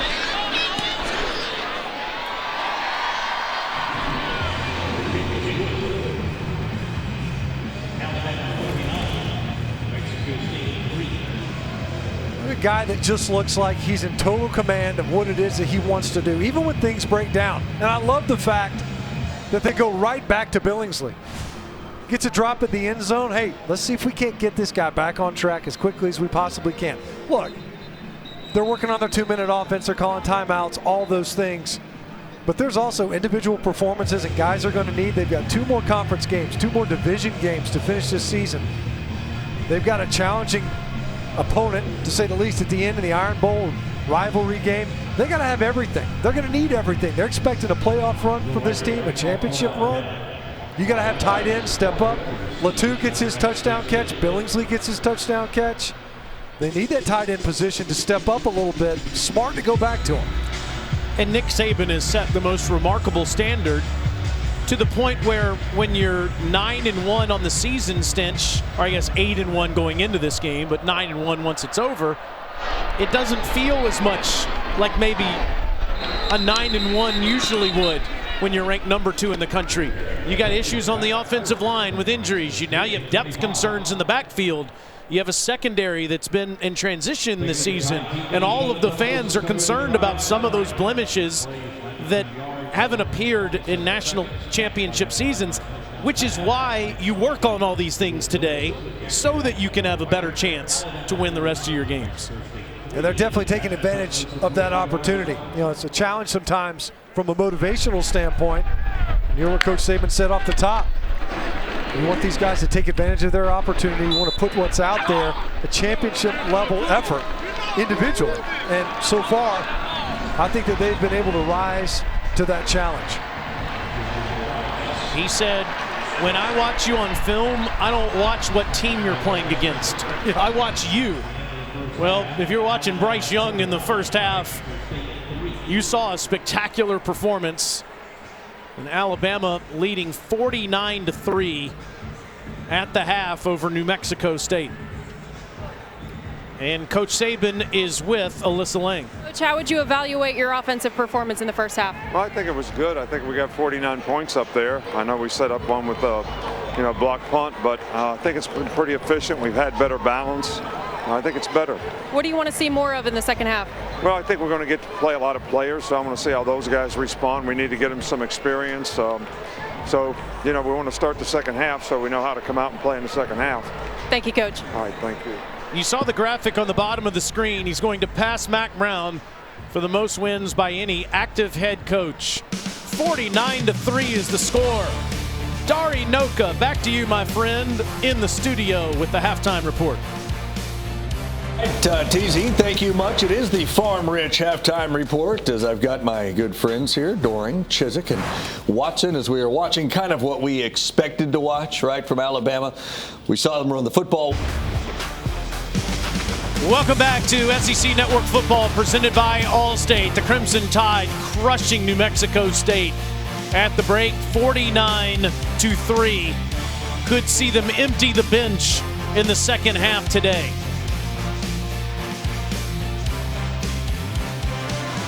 With Matt Stinchcomb, I'm Taylor Zarzour. Alyssa Lang is on that field, and we saw the Crimson Tide destroy New Mexico State in every phase. Yeah, I mean, you can see offensively and the type of first half that Bryce Young has had, really, really impressive, really building off of what was a lackluster performance a week ago, and I think they've answered a lot of questions so far. Let's take a look at the bold move brought to you by Velveeta. Yeah, a lot of conversation around the offense, and there's 49 points on the board. I get it, but what about defensively? Will Anderson, once again, just wreaking havoc in offensive backfields. Hasn't just been him, fellow defensive players. They're coming up making big plays, game-changing type plays. Nearly a strip fumble on a sack from Henry To'oTo'o off the edge. They've had other guys stepping up, of course, as well. It hasn't just been Will Anderson. You think about Dallas Turner, the true freshman. He's gotten in there a couple of times. They've given short fields to an offense that does not need them, but has certainly capitalized off of them. Incredible numbers for Nick Saban's defense. Got a block punt in special teams. Jameson Williams and Bryce Young were playing toss in the first half. Bolden gets it at the 7, and he's down at the 22-yard line. Should see some new faces for the Crimson Tide in the second half on offense.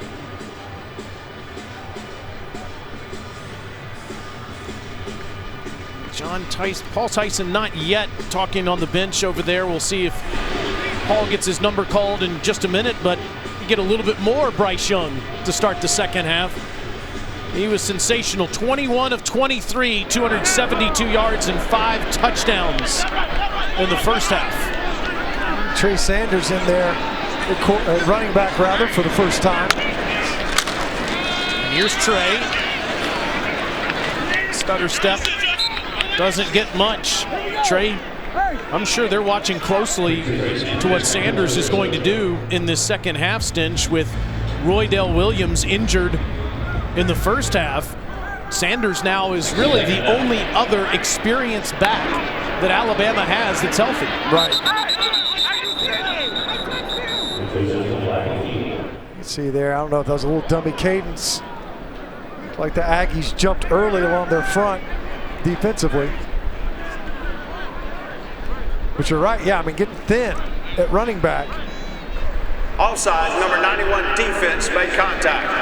5-yard penalty, still second down. Justin Segura, sophomore from Scottsdale, Arizona.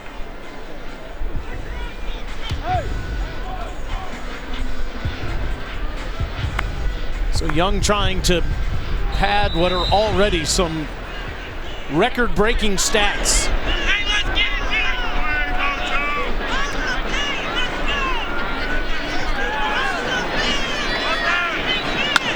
Bolden flashing across, and the handoff straight ahead goes to Sanders, and Trey stays on his feet out to the 40-yard line. Big 214-pound tailback is from Port St. Joe, Florida, gains 14 on the play.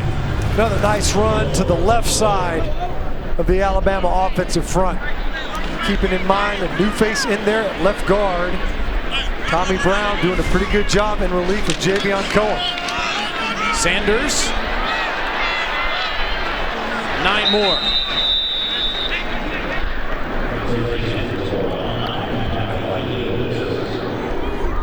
Think of Alabama running the football in the last handful of years, and you think of Damian Harris and Bo Scarborough and Najee Harris and Brian Robinson in his 5th season. So many options. All of a sudden, after Robinson, gets kind of dicey. Yeah, it's been a little bit more of a singular effort at running back this season in the ground game. Sanders isn't touched until he gets down inside the 40-yard line, down to the 39. Nice cut in the backfield that time by Sanders to see that backside opportunity. You see him press the hole to the left and rolls it back to the right. Physical finish. Takes a nice shot there at the end of it as well. See him running all the way down the field, inside the 35, down to the 34-yard line. 5 more. Sanders only with 129 yards rushing on the season coming into this game.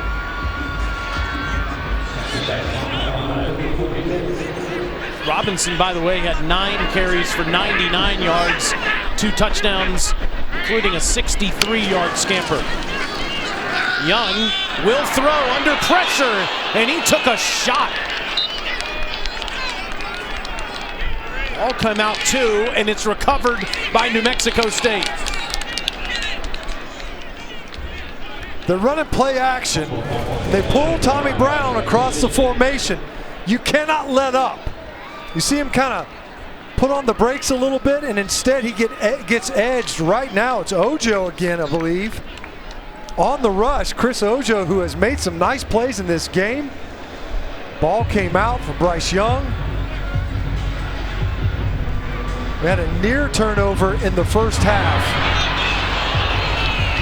Trayshawn Holden, looked like the ball came out, was ruled as if it were on, it got overturned upon replay. This time, Crimson Tide turn it over due to the fumble from Bryce Young. That's not what you want to see on the first drive of the second half if you're Coach Saban and Bill O'Brien. Johnson throws, it's caught by Harity at the 41-yard line. I was wondering if we would see Bryce Young come back out for one more drive in the second half, and comes out there and takes a huge shot. Tommy Brown has his head down on the bench over there after letting Ojo get that free shot. Yes, Emil Ekiyor. Yeah, the right guard. Yeah, it's something that's eye or what? This Ekiyor and Tommy Brown gotten a lot of action today on the offensive line for Alabama after that run for a few for New Mexico State. So this will set up a third down for the Aggies. They have to get to the Alabama 48. We're looking at the numbers at halftime. 4 sacks already by this Alabama defense.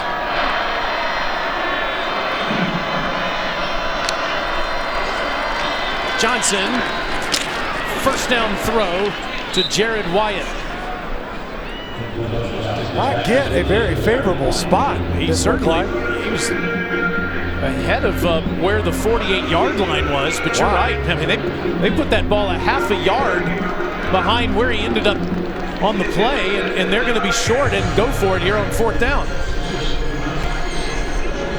See if they can't capitalize on the quick change, the takeaway right here at midfield, and why not? Alabama had trouble getting off the field on fourth down last week. LSU was 5 of 7 in that game. And they get it here to the 48-yard line, very close to where the catch was made on third down. That's right. Yeah. Another crack at it, Jawan Price. Able to muscle that ball forward and get the fourth down conversion. And as you mentioned, kind of a down that's plagued the defense for now 2 games in a row. Jawan Price converting it with the run. Now Johnson back to the air and throws another lob down there, and it's too far in front of Terrell Warner. Second down. Johnson took a wicked shot as he let this ball go. A lot of toughness being shown by number 10 of New Mexico State. This Alabama pass rush. Once again, Anderson down low around his feet. Henry To'oTo'o. Clean shot, didn't go to his head. The ball had just been released, but a violent shot nonetheless. Here's Anderson coming around the edge, and down he goes. You can see it happening from a mile away, and Will Anderson with his second sack.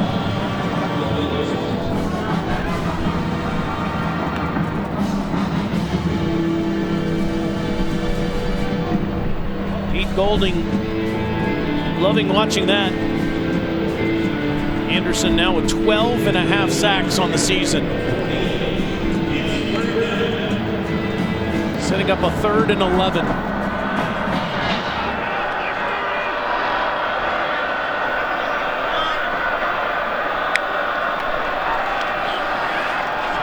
Quickly gets rid of it. It'll be fourth down for New Mexico State inside the 45-yard line. Nick Saban said something to us yesterday that was one of the best quotes I've ever heard. He said, Will Anderson has, he said, a bunch of other players in the world have butts. Will Anderson just has a bunch of ands. Yeah. meaning some players you say, oh, they're great, they can catch the football, they can run, but they can't do that. Anderson has no buts. Anderson just has, he's fast, he's big, and he can tackle, and he can sack the quarterback, and he's the hardest worker on the team.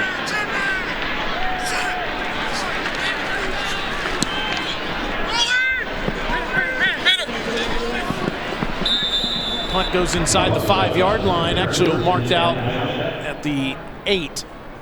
8:03 to go in the third quarter, all Crimson Tide.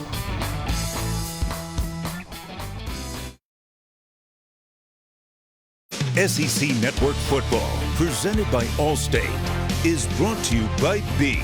It's What's for Dinner. Beautiful President's Mansion here on the campus of the University of Alabama, 49-3. Second-ranked Tide over New Mexico State, and Paul Tyson in at quarterback for Alabama, the sophomore from Trussville, Alabama. Yes, Coach Bryant's great-grandson. Big 6'5". Hands it off to Trey Sanders, who gets a couple. Paul's more of a traditional drop-back passer, Stinch. I love this that Bill O'Brien said yesterday. He said that Paul has made his body twitchier. Yeah, that's something that you can do, I guess. Well, up your twitch factor or something. Either way, they say that he's able to. Sanders doesn't get anything there. Wrapped up in the backfield. It's third down now. Here's Bill O'Brien on the right. Paul Tyson on the left. O'Brien says, as you would imagine, Tyson knows everything about the history of Alabama football. Given the family that Paul comes from, you would certainly expect that. He's also dealing with a new center, Seth McLaughlin. Just snapping these back on a 3rd and 9. Tyson to the air, has plenty of time and dumps it off. Up to the 21 to Trayshawn Holden for an Alabama first down. Holden able to make some amends, a near miss, almost a fumble there in the first half. Nice catch, nice conversion. An entirely new offensive front save for Darian George there at right tackle, number 74. He might mess around and just stay at right tackle for the balance of the season. He's played pretty well. Damian, the sophomore from Houston, Texas. Sanders, no place to go. Immediately tackled by Donovan King. It's a loss on the play. Yeah, going back to Tyson for a moment and his knowledge of Alabama football, that's not surprising. What is surprising, Stinch, is that Brian Robinson and Roy Dell Williams are really the only other skill guys that get any kind of play that are from the state of Alabama. You know, usually in the history of this program, you see so many guys that grew up somewhere in the state. Yeah, you got guys from California, and Utah, and Missouri, and Georgia, and Canada. Nick Saban has made Alabama worldwide. Tyson too high, intended for Brooks. It's third down. Well, they are often national champions, so they should be represented nationally, I suppose, from a roster standpoint. I mean, you'd be hard-pressed to not know what's been going on down here in Tuscaloosa. Being an aspiring college football player. See what's coming up.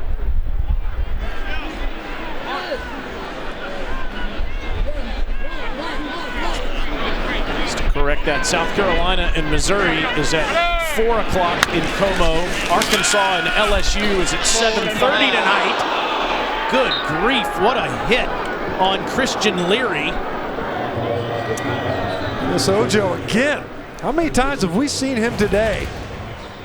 He was in there on the Trayshawn Holder, near fumble. He was in there on that hit for Bryce Young, then ended up with a fumble, and then a big shot there on Leary. This Ojo had a pretty good day. I mean, it's not going to show up, obviously, in the win-loss column or even on the scoreboard, but number 3 for the Aggie defense could get a pretty good performance. Burnham to punt from his own end zone. Barely gets it off on the play clock. Lawrence Dixon comes up to field it at the 50. And New Mexico State will have it in Alabama territory.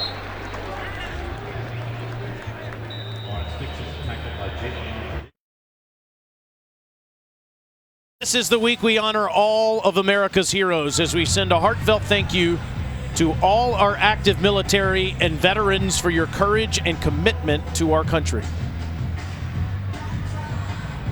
I'm from Montgomery, Alabama. I'm a member of the 101st Airborne Division Air Assault. I'd like to give a shout out to the best college football team in the nation, Roll Tide. We thank every single one of you for your service to our country so that we can come and watch a college football game. And this was terrific to watch. The world famous Striking Snakes in pregame right after the anthem came out, and they got fired up as they got to be on the field just a few moments ago. That was a cool flyover, and an even cooler reaction from them down there on the field. Thank every single one of you for your service.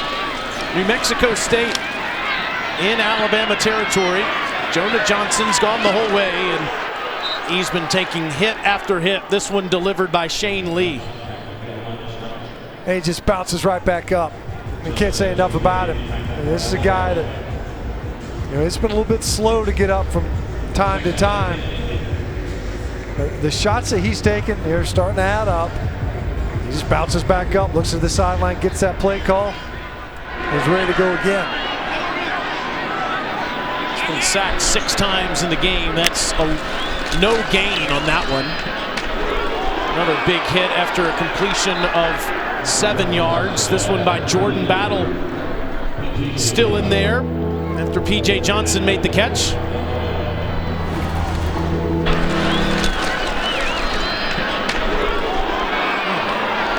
The third shot that we've heard in this game. Some of these Crimson Tide secondary players coming up, laying the wood on the receivers of the Mexico State Aggies.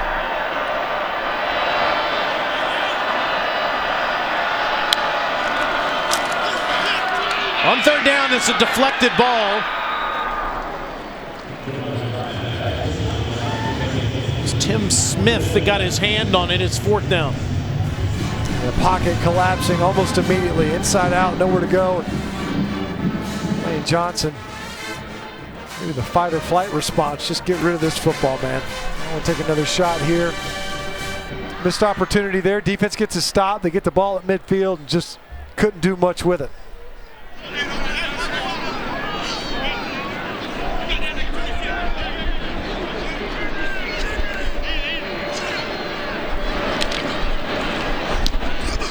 Another chance for Slade Bolden, but this goes over his head and into the end zone. Crimson Tide gets it at the 20. Paul Tyson back on offense.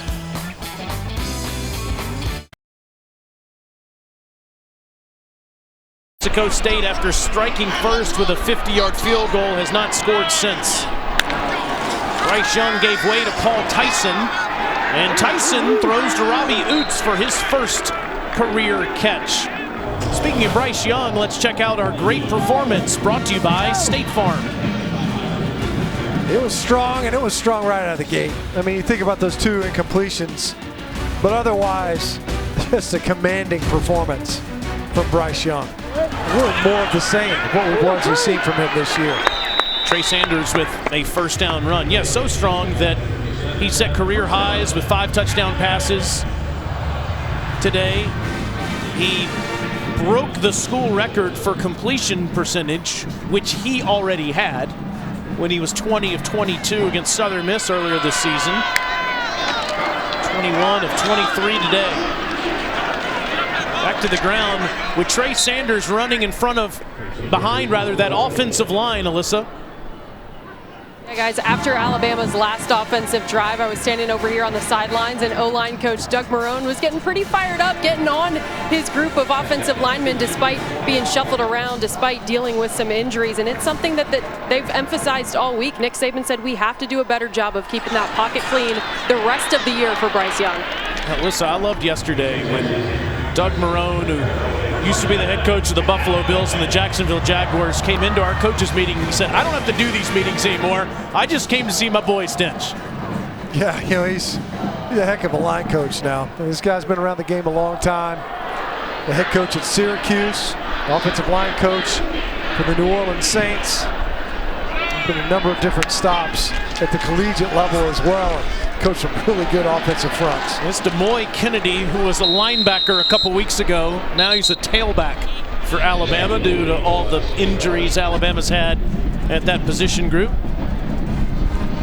Yeah, and even more injuries today, right? I mean, you think about what happened with Roydell Williams, who, as we mentioned, we aren't going to see more of him, and Doug Marrone charged along with Bill O'Brien, a guy that he's coached with before. Those guys go way back. They were on the same coaching staff back when they were together at Georgia Tech. Kennedy, a sophomore from Theodore, Alabama, just outside of Mobile, down in lower Alabama. How far outside of Mobile? Would it be considered like a suburb? 20 minutes, yeah. Okay, all right, yeah. Like a burb of Mobile? Sure. Right near, actually call it down the bay. If you're in Theodore, instead of over the bay, you're down the bay. Okay, that makes sense. Tyson, nice catch. It's Javon Baker. Baker, the sophomore from Atlanta, Stinchcomb country. Nice response here by the offense, right? You go out there, stub your toe almost immediately, 3 and out. Get challenged on the sideline. Doug Marrone, I'm sure the other position groups as well. And they're able to work their way down the field now with largely reserves. Tyson wanted to throw it deep. Throws to the sideline, incomplete. Ooh. Was looking for a Jai Hall, but too far in front of him. 3 quarters in the books here in Tuscaloosa. 49-3, Alabama.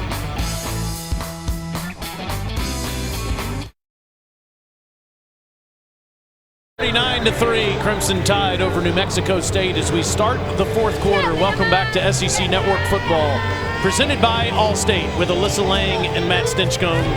I'm Taylor Zarzour. Bill O'Brien's offense with 480 total yards today. Maybe most important is the speed they've played with today, Stinch, and also what they've done on the ground. Yeah, the run game got going a little bit. The tempo especially, I think they seemed very intentional about that. Didn't have to stick with it as much, but it definitely seemed like in those early series they were wanting to get going, get into rhythm. Protect a little bit better, of course, after last week. Getting some new looks, different looks entirely from the LSU defense, especially on the 3rd down. Some of the pressures that they brought that they haven't shown all season. Bill O'Brien calling the play on 3rd and 5, and it's a good one to Javon Baker. 1st down Tide inside the 20.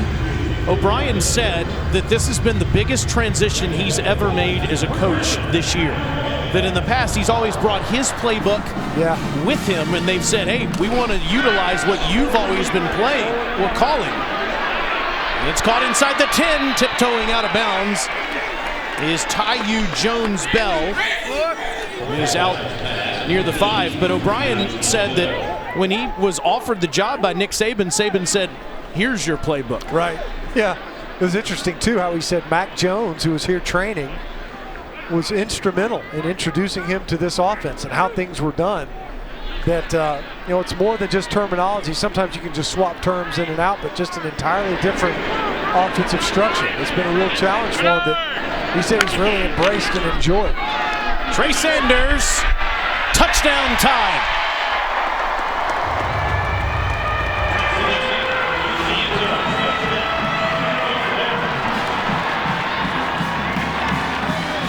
Second career touchdown for Trey.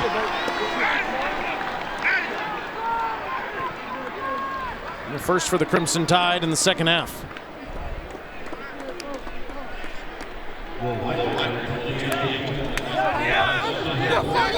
Robinson with 99 yards rushing today. Trey now over 60, has 66 yards with a touchdown. Getting a big hug from the bench, and Roydell Williams went out with an injury in the first half, so they're going to be leaning on these two the rest of the season. Reichard makes it 56-3. How about that answer? You start the second half with a fumble, then you punt, you get challenged on the sideline, you go 11 plays, 80 yards, and you end up in the end zone.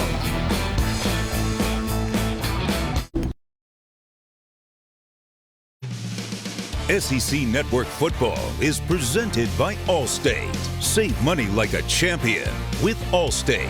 And in part by new Coca-Cola Zero Sugar and Wendy's Hot and Crispy Fries. Try the best combo ever today.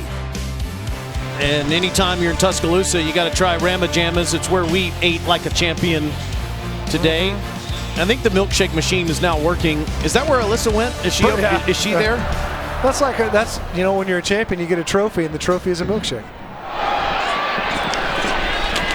New Mexico State will start at their 8-yard line after Jawan Price fields it there. Dari Noka, what's happening in the swamp? Well, I'm not going to give you that one, believe it or not. I'm going to go to the Big 12. Oklahoma undefeated, but in some trouble. Jerry Bohannon into the end zone for Baylor. They lead at 17-7. By the way, Spencer Rattler has replaced the freshman Caleb Williams, and OU's in all kinds of trouble. Guys, Mississippi State has scored 20 unanswered on the Plains. Will Rogers to Dylan Johnson. They were down 28-3. It's now 28-23, late third. Okay, all right. So we got some close ones there. Florida's up 2 touchdowns away on Samford. It didn't sound like Dari was too excited about what's happening with his alma mater, the Sooners. Jawan Price gets up to the 9-yard line. That's been maybe the most head-scratching of the rankings so far. I don't know that I disagree with it, but I just didn't expect Oklahoma to be number 8 in the poll. You look at what they've done so far this season, they haven't really played any significant opponents until today, and look what's happening. Yeah, and this is the Baylor team that just lost to TCU, who's without a head coach. Gary Patterson saying thanks for the memories. I'm not going to finish this one out. How about Dari? He's covered multiple conferences. Oh, he's on top. He's on fire. Running is Johnson. This guy is going to have a hard time getting out of bed tomorrow. Drew Sanders and Daniel Wright converging on him. Love the guy. Look at him. He bounces right back up. I mean, it's been impressive. And many times, hard to watch. He's taking some nasty shots. The guys around his legs, taking shots up top. He goes right back to that line of scrimmage, ready to reset his offense, see if they can't get that ball moving. They've had a few moments, there's no doubt, but it's so hard to find cracks in this defense.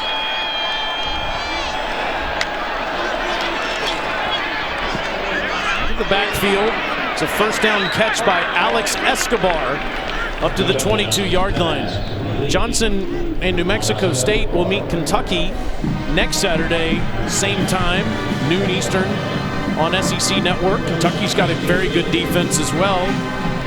So Johnson could be taking more shots in the Bluegrass next week. Got a guy, Josh Paschal, of course. Others that can pressure. See Jonah Johnson and his numbers from today. Difficult proposition.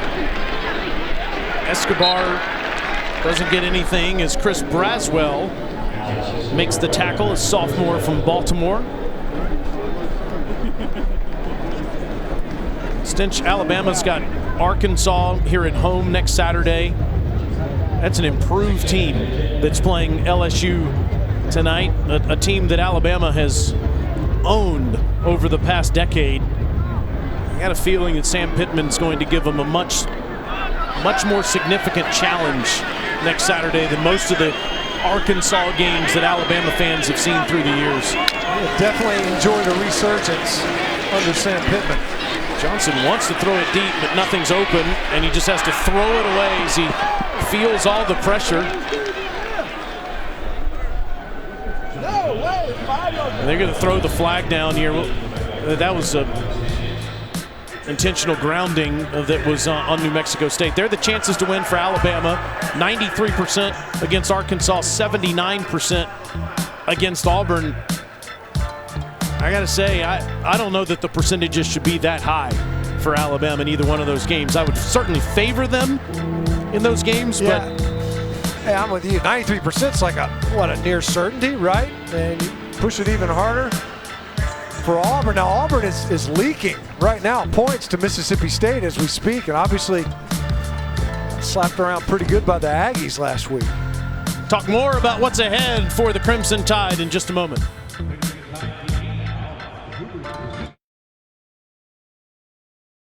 Home of the College Football Playoff Semifinals, Friday, December 31st on ESPN. That's what the rankings look like right now. Dogs have the Vols at 3:30 today. Number 6 Michigan in a tight one at Happy Valley, up 14-6, and number 8 Oklahoma trailing in Waco 17-7. What do you think about your alma mater on Rocky Top at 3:30 today, Stitch? This will be the greatest challenge that defense has seen all year. Didn't think you would say that versus Tennessee, given the defections that Josh Heupel and that program endured in the wake of the Jeremy Pruitt era. But boy, they have figured things out offensively, and they can be dangerous, there's no doubt. Interesting to see how that dog defense responds. 3rd and 10. It's Warner. He gets up near the 25-yard line. Nice pursuit by Christian Story, the safety there, to force a 4th down. Yeah, Tennessee gave Alabama fits for about 3 quarters. Alabama distanced themselves in the 4th quarter, scoring 4 touchdowns in that game. But that was a 1-possession game for about 45 minutes of game time here at Bryant-Denny a few weeks ago. Yeah, it's another one of those tempo teams. One that I think, practically speaking, in game might go as faster than anyone in this conference, including the Ole Misses. It's like a procedure penalty pre-snap here. But because of that, and the way that they're playing at quarterback, Hendon Hooker, when he's been healthy this year, the fact that he's a dual threat, a true dual threat, and Josh Heupel as a play caller has been creative. They run the football effectively. They can get those big plays in the passing game. I think that it could be a closer game than it probably otherwise would be. Certainly not as close as I would have anticipated it being coming in the season. Offside, defense in the neutral zone causing a reaction. The player lined up on number 43. The 5-yard penalty, it's still 4th down. Coach Saban never ever stops, and he disagrees. Yeah, 53-point game. 10 minutes to play in the 4th, and I don't like that call. No, you either agree or you don't, right? Getting after it. A documentary on NFL Network on him a few months ago on A Football Life, and he was making fun of himself for some of the headsets that he has ruined through the years. Slade Bolden receives it at the 34-yard line. Coming up next, South Carolina squares off against Missouri, and at 7:30 Eastern, number 25 Arkansas takes on LSU in our SEC Saturday night matchup. Both are also available on the ESPN app. One app, one tap. That game next. Our guy Dave Neal, Deuce McAllister, and Andrea Carter coming up at 4 Eastern time. That's going to be fun to watch, especially after what Shane Beamer's team did last week to the Gators. I feel like that's a toss-up. It does feel that way, doesn't it? I mean, Connor Bazelak struggled this season, has struggled. Tyler Beatty's looked good for them at running back. But the emergence of Jason Brown at quarterback for South Carolina, which we saw last week, and then those backs all of a sudden got healthy at the right time. Jalen Milroe, a true freshman, in at quarterback, and it's dropped by Oots. 2nd down. By the way, Alyssa, you're not allowed to tap the app while you're driving. I know you're fired up about watching the Gamecocks and Mizzou.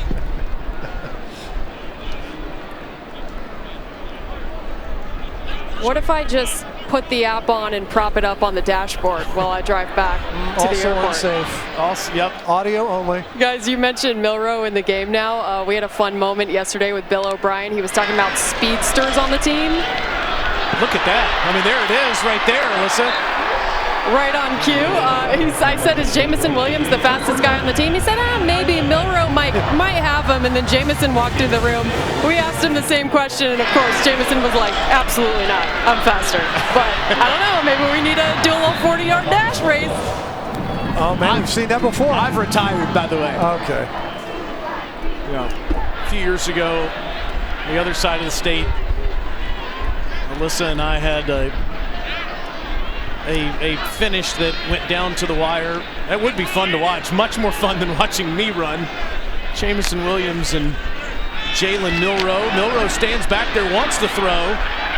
But when the pocket collapses and you can do this, it's just such an extra weapon. Picks up about 7. It's twitchy. That guy's twitchy. 6'2", 210. Looks the part. We were down there on the field earlier. We thought we'd see a lot of more designed QB runs. Of course, we have. That one was a scramble the previous play with the keep. Can't get out this time as the pocket collapses, and Lazarick Bailey on the sack. Did you run the 40 at the combine? No, I didn't run it at the combine. I did it on my pro day. It makes a lot of sense too, because if you run 40 yards as an offensive lineman, you're chasing down an interception. What is it? Or you're ineligible and you get called for a flag. Or you're just really confused. Yeah. I can so see you questioning why you're doing this. Milroe steps up. He's exciting to watch down inside the 40. First down, Alabama. Nice scramble.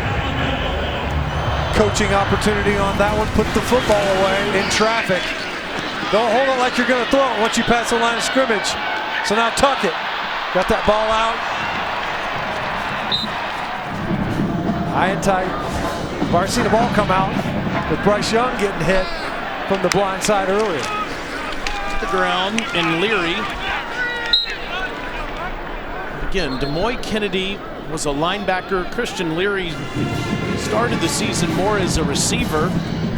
Those guys have been pressed into action into the running back group because of the injury today to Roydell Williams. Jace McClellan out for the season, of losing him about a month ago, and Kamar Wheaton's also unavailable. Here's Leary with some good speed inside the 25. Start out at receiver, get some carries at running back, blocking punts. Busy man here today. Ryan Robinson had a great half. 9 carries, 99 yards, 2 touchdowns, and a 63-yard scamper. Much more like it after last week's performance. Leary's running hard down to the 18-yard line. So Alabama improves to 9-1 with this victory today. And next week against Arkansas, Stench, they have a chance to tie Florida State with 14 consecutive 10-plus win seasons. Bobby Bowden's Knowles did it from 1987 through 2000, and Nick Saban's team has a chance to match that next week. Taiyu Jones-Bell with that catch.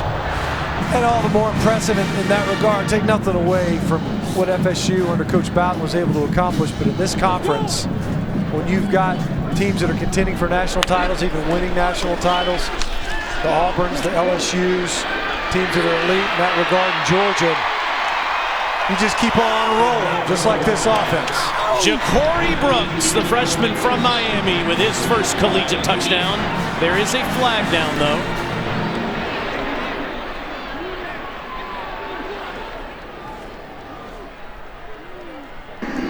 Holding, number 14, offense. 10-yard penalty from the spot of the foul. Replay first down. Take that one off the board as Jones-Bell commits the penalty.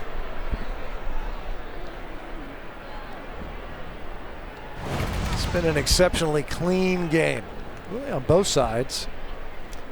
See out there in a holding call, and I guess, I don't know. As an offensive lineman, I definitely would have said no, but since it was a receiver, I'll agree. Milroe. Just hard to get a hit on him. He's just so quick. Alabama with a season high in rushing yards. Before that play, they had 244. Got a couple of nice explosive runs too. You think about the long run down the sideline by Brian Robinson. A couple of nice runs from Trey Sanders as well before he gave way to Leary. Back to the air, to the end zone, incomplete. As Brooks couldn't make the catch, looked like it might have been deflected at the line of scrimmage. Going back to the ground game, Stinch, Nick Saban, you give him all the credit in the world for how he has continued to adapt and have the best program throughout his tenure in Tuscaloosa. But it's still kind of crazy to see that his team is 74th in the country running the football this year. Would not have guessed that would ever be the case here at Alabama. Some growing pains, no doubt. Milroe. Again, it's off the fingertips of Ja'Cory Brooks. It's 4th down. You know, it's interesting. Some other players on that play kind of calling for a PI. Fans wanted it. Ja'Cory Brooks didn't say anything, and it definitely looks like Chris Ojo was holding his left arm back. We're going to give the backup kicker, Jack Martin, a chance to come in, the junior from Dothan. It's a 29-yard field goal try.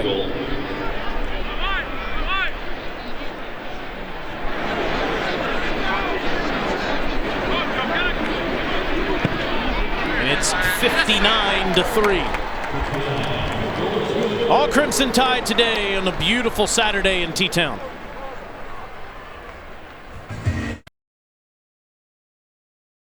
A couple updates for you. Showed you Mississippi State, after being down 28-3, had come back to within 5. Now they've got the lead. Will Rogers to Makai Polk. And how about State on the road with a 1-point lead at Auburn? Meanwhile, guys, you can chalk Oklahoma right out of the ranks of the undefeated. They are done. 24-7 Baylor. Sooners less than 200 yards of offense, guys. Crazy to see that, Dari. And Mississippi State's comeback on Alabama's arch rival, now with the lead over there, Jordan-Hare, 29-28. Paying attention on the ESPN app, the Gators are only up 4, 56-52. With under 12 minutes to go in that one. You know, there's a good one tonight on ESPN. Vaught Hemingway Stadium. Those are I think Scoey's also going with the Aggies. We all went Texas A&M here. Alyssa, you expect a close game there with the Rebels and the Aggies, or you think Jimbo cruises to victory there? I feel like it's week 11 and I just don't know anything anymore, because 6 weeks ago there was no chance I would have picked A&M in that game. But knowing Lane Kiffin, knowing Jimbo Fisher, that game's close. You might be right, actually. Where those teams can play. Weston Egan in at quarterback. He gets a couple of yards as Drew Sanders makes the tackle. So Tim Sullivan is our producer today, filling in for Tom Schofield, and he's picking Ole Miss. Okay. So. Yeah, you know, Matt Corral's been banged up a lot. That's a really good defense, too. Omari Samuels gets a couple of yards. Steve Turnberger, if you can talk in my head, who you got, Ole Miss or Texas A&M? Okay, Burns. Wow. Burns. The truck is going with Ole Miss. Wow. Okay. On-air commentators are going with the Aggies. Might have to put a little action on that. No, it is. Those dudes live out there in California. It's the Lane effect, I think.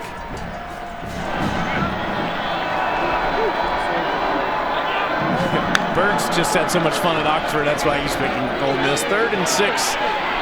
Eget bounces it at the feet of his receiver. It is 4th down. Okay, so this is why the truck is picking the Rebels. Matt Corral is getting closer to 100% after that freaky-looking injury he had in Auburn a couple weeks ago.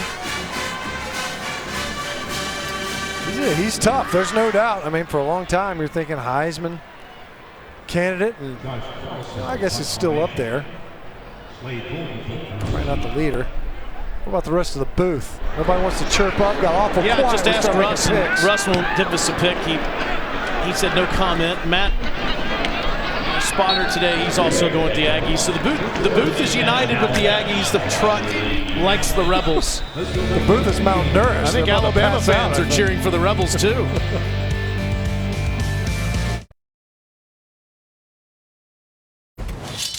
Hey Bama fans, it's Patrick Murphy, head softball coach. Just wanted to say hi, and we can't wait to get the season started in February. I know you're going to be pleased with this year's team. We got a great group. I know everybody's ready to go, and of course, we're going to have the best fans in the country once again at the Rhodes House. Roll Tide. How about that? Patrick Murphy's done such an incredible job as the softball coach, taking Alabama to the Women's College World Series last year, winning the SEC. As Alabama's finishing things up. And a new quarterback is Braxton Barker. Jay Barker's son gets to play a little quarterback today, Stinch. How about that? Another great legacy at the quarterback position.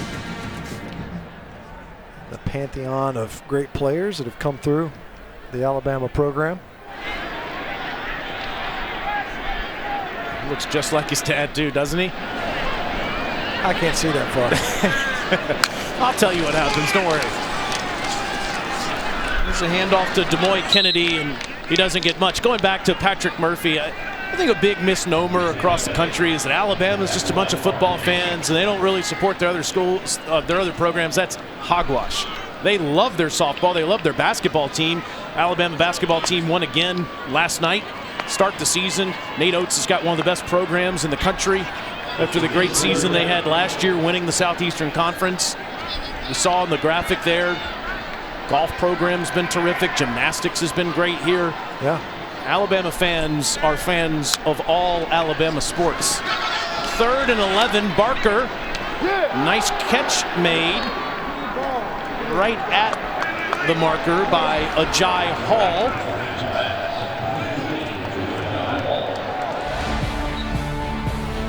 True South, look where it is. Sunday night at 7:30 p.m. Eastern. Mobile Bay, Alabama, Mr. Stinchcomb. Now, would that be up Bay or down Bay? No, just in the Bay. Okay. Well, I mean, you could be over the Bay or Alongside. down the Bay. Yes, eating. A lot of prepositions. On Mobile Bay, okay. Or the Causeway, for that matter. All kinds of geographic opportunities, Mobile. Can't wait to watch that. Demoy Kennedy. What do you think they're going to spotlight? Where's John T. Edge going to go? Hazard a guess. If it was up to, he's going to Pirates Cove, you think?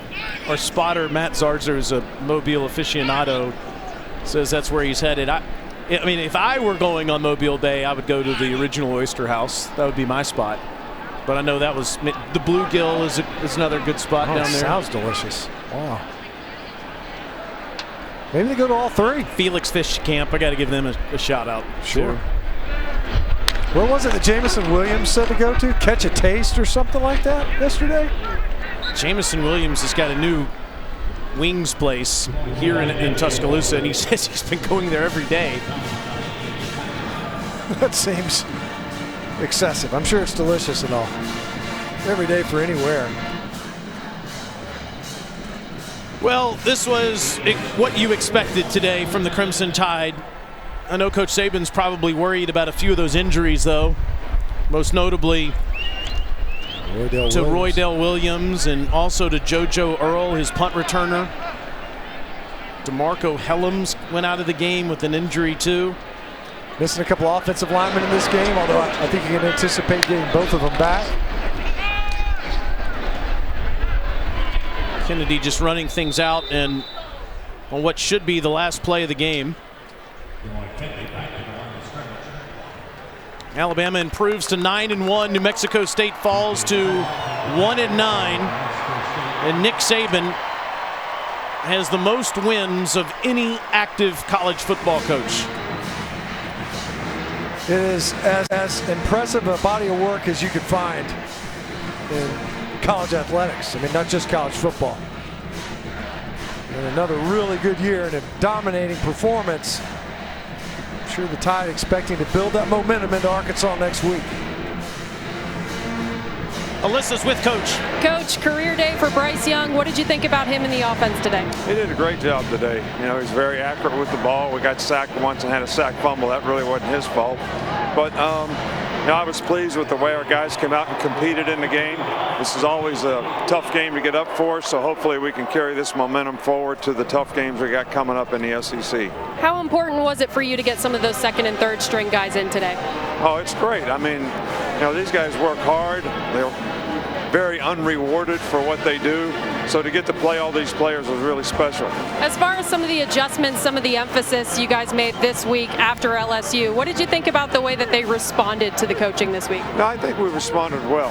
You know, I mean, we'll see next week because we're going to play against a lot better competition. So, but I think the players had the right mindset. They tried to do things the right way, and that's really what you're looking for. Thank you, Coach. Congrats. Thank you. Let's check out today's celebration moment brought to you by Allstate. It is Nick Saban, who now has the most wins of any active college football coach with his 265th, passing Mack Brown for the most in college football. For Matt Stinchcomb and Alyssa Lang and our entire crew, I'm Taylor Zarzour. Back to Dari Nowkhah in our SEC Network studios. All righty. Alabama took care of business.